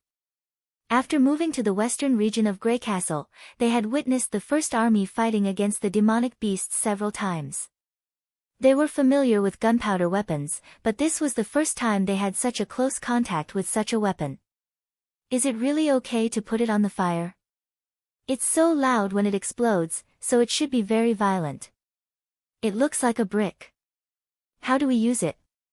Will it explode as soon as we insert the copper pipes into it? Then who dares to use it? Agatha also had a headache. She only knew the general principle of the firearms His Majesty had invented and was not much better than her tequila compatriots when it came to how to operate them. The one with the red mark is the ignition detonator, which must be ignited in order to take effect. At this moment, Lightning suddenly came over and said with great familiarity, "The blue one is the pull-out detonator, you only need to pull out the string that is wrapped around it to trigger the explosives. The other one with the yellow mark can be detonated by electric current, but it doesn't seem to be in this bag." Agatha was surprised and asked, "How do you know all these?" "Because I'm an explorer." The little girl touched her nose and said, "When the first army trains and tests new weapons, I usually go to the scene to observe." "So should we bury these things at the entrance of the cave and blow up an escape route, or should we carry Fran and retreat while throwing the explosives behind us?" Elena pondered and said, "If it can block the enemy's pursuit for us, 10 gods' punishment witches should be able to carry Fran. It's okay to leave me here, say no more. Although we're not afraid of sacrifice, we won't abandon our companions. Don't forget what Lady Eleanor said. Every witch is equally important." The rest of the survivors nodded. "But I'm afraid that neither of these methods will work," Lightning muttered. "If we put it at the entrance of a cave, in such a narrow space, even if we ignite a bag of explosives, it will be enough to tear us to pieces, but if we put it in an empty cave, its power will be much less." The little girl glanced at the shovels on the ground and said, "These are probably tools used by the first army to blow up caves or block passages. They're not real weapons. If they only rely on flames and airflow, they can probably kill demonic beasts within 10 steps." Everyone could not help but fall silent. If they were dealing with ordinary beasts, just the sound of the explosion would be enough to scare them away. However, the group of demonic beasts was obviously summoned by the dome monster. If they did not kill them all, they would not easily retreat. "Maybe there's another way," Nightingale suddenly said, "and that is to kill the enemy's leader." "You mean, the monster hanging on the top of the cave?" Elena frowned. "We can't fly. Even if we can fly, it's too dangerous." Before Lightning could answer, Agatha had already said, "This is not a defensive battle on the city wall, where there will be backup at any time. It's not unusual for hybrid demonic beasts to have flying species. If Lightning carries a heavy load, her speed and height will be seriously reduced. Once she's surrounded by the enemy, she probably won't even have a chance to rush to the monster." "I don't intend to let Lightning go," Nightingale said word by word. "I'll personally put this bag of explosives into the monster's mouth, if it has a mouth." "You?" Agatha was stunned. "Are you kidding me? You should know that the ability of mist is useless in front of the magic eye. As long as you can see it, it will definitely be able to see you. It can see me, but it doesn't mean that those demonic beasts can. Even if it orders those demonic beasts to block me, I'm confident that I can break out of the encirclement." She paused. "Don't forget, the ability of mist is not only used for hiding." But, when Agatha wanted to say something more, there was a sudden noise of cracking in the rock stratum. It sounded like countless cicadas were gnawing leaves, or the sound of gravel grinding each other. Everyone's expression changed involuntarily. This sound was not unfamiliar to them. Damn it, they really used the devouring worm. Elena's face was as gloomy as water. "The enemy is coming. Get ready to fight." A worm carrier was not difficult to deal with, but once its hiding place was discovered, there would be countless demonic beasts pouring in through the worm's abdomen like a tide. "Don't worry, no one is more suitable than me for this kind of thing." Before I joined the Witch Cooperation Association, my nickname had spread throughout the entire central region of the kingdom, Nightingale said as she put the 4 bags of explosives into her backpack and firmly tied them to her back. At that time, they all called me the Assassin of the Shadow. Wait. Don't worry, I'll get rid of that ugly guy before the worm breaks through here. Before Agatha could stop her, she had already disappeared without a trace. The last thing she saw was the other person counting his thumbs. In the black and white world, there was no such thing as up or down. As long as Nightingale wanted, she could turn any direction into a flat land. It felt like everything in the world was revolving around her. After passing through the collapsed rubble, she directly jumped over the rock wall and ran toward the cave dome. At this moment, the scene in her field of vision suddenly turned 90 degrees. The monster that was hanging above her head became the target in front of her. The surging underground river was like a ribbon embedded in the mountain wall, and the wide underground lake also rose like a huge window. She saw the monster, or the monster saw her. Nightingale did not avoid her eyes.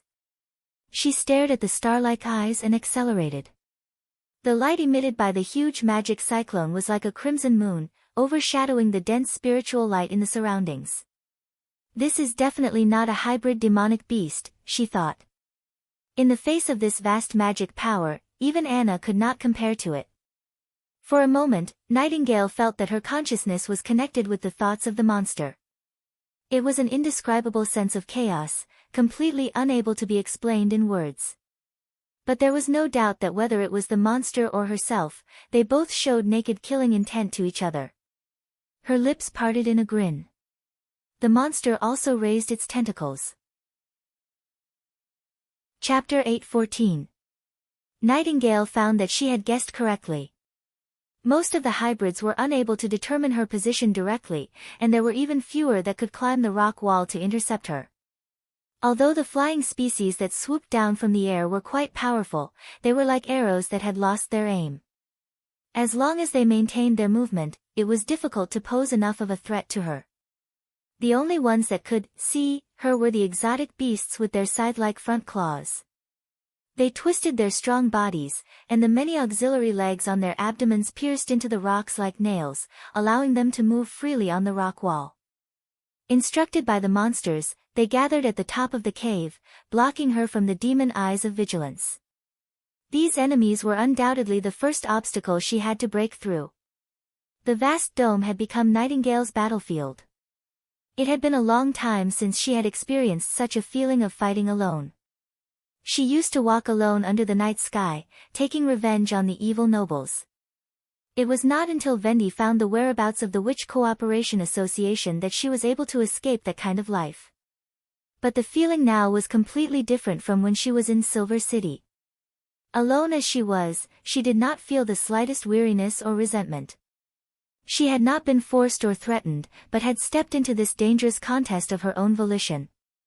The belief to protect her companions made her heart burn like a flame. Moreover, Nightingale did not feel lonely.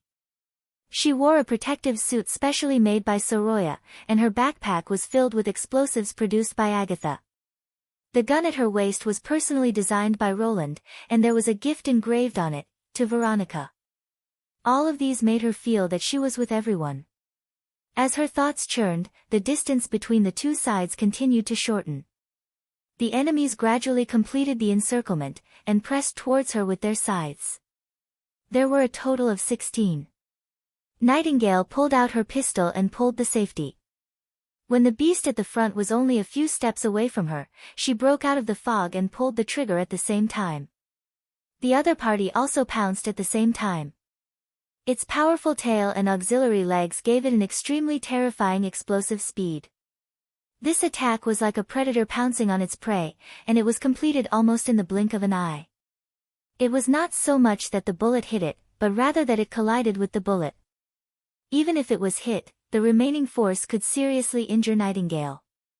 But the latter was prepared. The moment the bullet left the chamber, she retreated into the fog and stepped on a rapidly retreating outline. It was the outline of the earth. The timing was perfect. In the eyes of an outsider, it looked as if she had suddenly jumped back a few meters, but in reality, it was the ground that had brought her flying backwards. Bang! The bullet directly penetrated the sickle beast's sharp head, flipping open its carapace and brain matter like a blooming flower bud. The magic radiance dissipated at a speed visible to the naked eye, and the invisible body twitched and revealed its true form. The beast that had lost its vitality fell into the underground lake like a stone, but in her eyes, it was rising quickly, as if it was being sucked into the turbulent lake. Just like that, Nightingale used the unpredictable lines in the fog to chase and kill the enemy on the dome. Even though the strange beasts moved quickly, gravity still put quite a bit of a burden on them, especially when she deliberately lured the opponent back to the battlefield where she had already fought. The rock layer that was riddled with holes clearly couldn't provide enough friction, forcing them to slow down and insert their auxiliary legs deeper into the ground. However, this tactic wasn't without flaws. Because she had to leave the fog when shooting and expose herself for a short period of time, more and more evil beasts surrounded her, and the threat of flying species pouncing on her greatly increased. Those deformed monsters with wings no longer blindly launched at a dive, but instead hovered closer to the dome, waiting for an opportunity. Once she fired, they would all rush in the direction where they could dodge, forcing her to pass through again or use the outline to avoid the enemy's large-scale attacks. The battle lasted less than a quarter of an hour, and several wounds had already appeared on Nightingale's body. After all, she couldn't find an ideal place to dodge every time. The changes in the spatial outline didn't depend on the will of an ability user, and the foggy world was also full of danger for her. As a result, the high-intensity battle was a heavy burden on her physical and mental strength. The most serious injury was on her ribs. She couldn't dodge the attacks from the two flying species. Their sharp claws tore her coat from the side of her abdomen to her waist. Fortunately, Soroya's coated protective suit withstood the fatal attack, so she didn't get cut open on the spot. However, the force of the attack still passed through the coating, and she almost couldn't breathe because of the pain.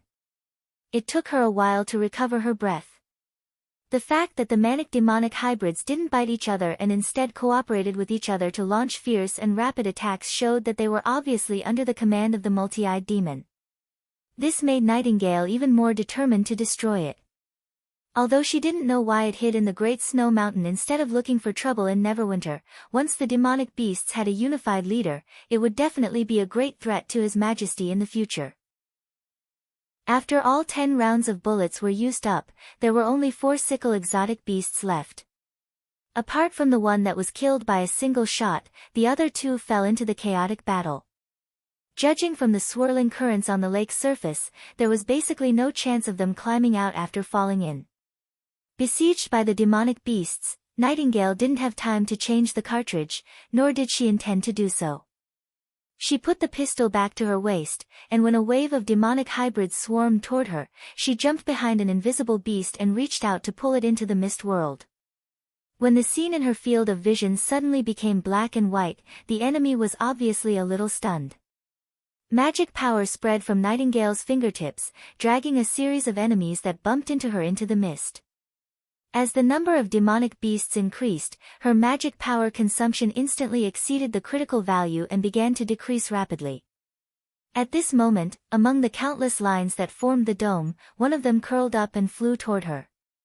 She had been waiting for this moment. The more creatures she pulled into the mist, the faster her magic power consumption would be, and the more unstable the mist world would become. Those twisted lines could not only help her jump a few meters, but they could also be terrible weapons. As the white lines swept across, the enemy's figure suddenly froze in place. It seemed that they had disappeared into thin air for a very short period of time, and a piece of white land instantly appeared above the dome.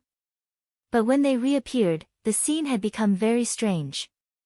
The lower bodies of the demonic beasts were still where they had disappeared, but the upper bodies had moved several meters away, as if a sharp long knife had neatly cut them in half and carried the severed bodies into the air.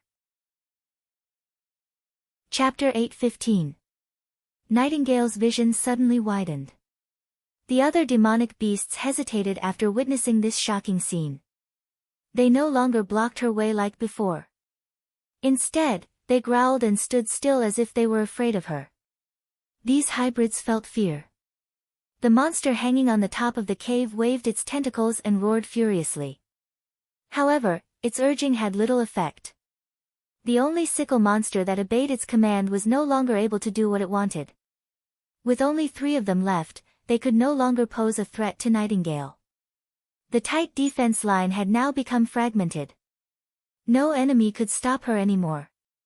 Nightingale summoned the remaining magic power in her body and rushed toward the center of the dome. As the distance between them shortened, she finally understood what Fran meant by abnormal.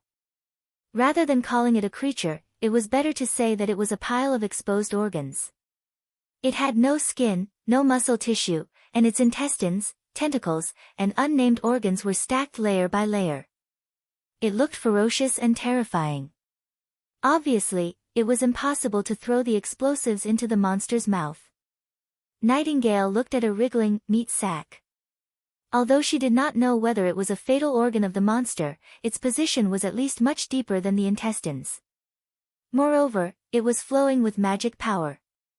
When the explosives exploded, it would definitely cause more damage. Although it was a little risky, she did not have the chance to try again. This duel had to be a fatal blow. The closer she got to the target, the more Nightingale could feel the size of the monster. The complicated intestines alone were as thick as a house, and the other organs were piled up like a castle. However, this castle was alive. Seeing that the sickle monsters could not stop her, the monster moved on its own. Countless slender tentacles shot out of its body, trying to stop Nightingale from approaching. Some of the tentacles were like steel whips, and when they fell, they could break rocks into pieces. This kind of attack was not too difficult to deal with. As long as one paid attention to the shape of the tentacles and dodged the breaks that would appear at any time, they could easily penetrate the defense line. The other kind was much more difficult to deal with. A small number of tentacles contained magic power and could exert different abilities. The magic power of different colors was particularly eye-catching in the black and white world. Nightingale did not want to experience the feeling of being hit, so she could only dodge as much as possible by flashing, which was equivalent to increasing the consumption of her magic power. Fortunately, they were not separated by heaven and earth. After a few leaps, she stepped on the strong body of the monster. The monster roared angrily, but because it was afraid of hurting itself, it did not dare to attack wantonly with its tentacles. Nightingale suddenly felt the pressure on her body lightened a lot. She did not hesitate to open her backpack, took out a box of explosives, and rushed straight to the meat sack. The next action was almost in one breath. She pulled out the fuse, stuffed the smoking explosives and the backpack together into the meat sack, and then rotated the misty world, turning the earth into the sky again. Then she suddenly kicked her feet, and her whole body was like an arrow leaving the bow, falling into the turbulent underground lake. The monster also noticed this, but it did not seem to understand why the enemy did not do anything after approaching it by all means, and just left. As for the bag, in its eyes, it was not a threat at all. For a moment, it even forgot to chase the witch who was quickly escaping, and all its tentacles froze in place. The most dangerous place in the misty world was the midair, where there was no leverage. Once you hit the contours of the winding airflow, you would be torn apart. Therefore, Nightingale stopped her ability and made a goodbye gesture to the monster above her head. For some reason, at this moment, she suddenly thought of Roland. When testing the power of gunpowder, he often turned his back to the testing site, and he even said that a real warrior never looked back to see an explosion. Although this always caused her and Agatha to roll their eyes, he enjoyed it, as if he had completed a ceremony that only he knew. Thinking of this scene, Nightingale could not help but raise the corner of her mouth. But at this moment, she did not want to imitate his appearance. It had nothing to do with whether he was a real warrior or not. She just wanted to see the scene of the monster being blown to pieces. Just when the collision of the lake water and the underground river was clearly heard, the dark top of the cave suddenly lit up with a red light. In the dark underground, this light was not inferior to the dawn. The darkness quickly faded, leaving a long shadow behind everything, and for the first time, the surface of the lake was covered with bright waves. Then there was a shocking roar. In an instant, the whole cave shook. Nightingale clearly saw that under the dazzling fireworks, the monster's body contracted violently, as if it was suffering great pain. The crimson moon that covered the dome suddenly lost half of its body, and some of its organs burst out like a volcanic eruption. The parts closer to the explosion directly ignited, and thick smoke billowed. Splash! Then she fell into the water. The world instantly became quiet, and only the rumbling of her heart could be heard. The high-speed rotating water formed a bottomless black hole under her body, and the huge suction force was like a giant hand, trying to drag her into the abyss. In the face of such power, any struggle was useless. Fortunately, Nightingale was prepared.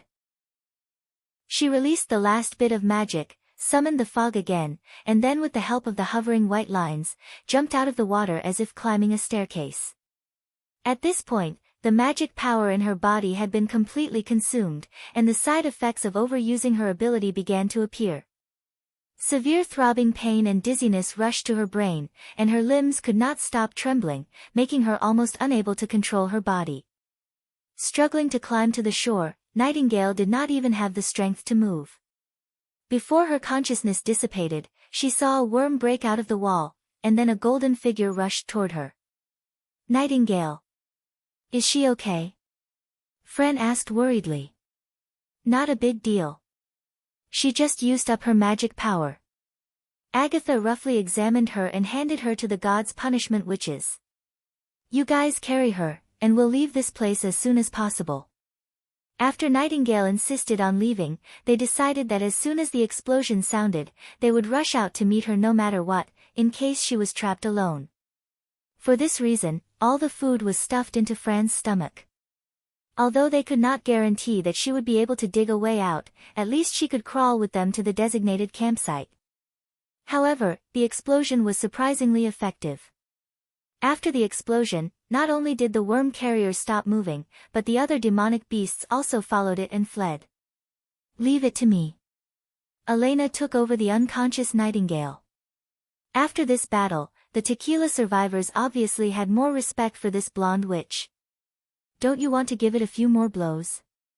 Lightning looked at the struggling monster at the top of the cave and said reluctantly, it looks like it's not completely dead yet. A cornered beast is the most dangerous fight, and you can only bring a box of explosives up there at most. Don't take this risk, Agatha replied in a low voice. When the first army gathers, it will die sooner or later. Well. Okay. The little girl hesitated for a moment and finally nodded. Just when everyone was ready to retreat, the monster suddenly let out a cry. With this series of dull and muddy cries, the lake surface suddenly changed. Under the flickering light, a huge skeleton rushed out of the water and opened up rows of bone claws toward the top of the cave. Even in the turbulent water, it still remained stable. The monster loosened the tentacles that held its body in place and fell straight down from the dome, right into the skeleton. The skeleton suddenly sank, stirring up layers of waves. A large amount of lake water was pushed to the shore, and even the turbulent underground river for a while appeared to reverse. Then the bone claws closed and wrapped the monster like ribs, and then slowly sank into the lake.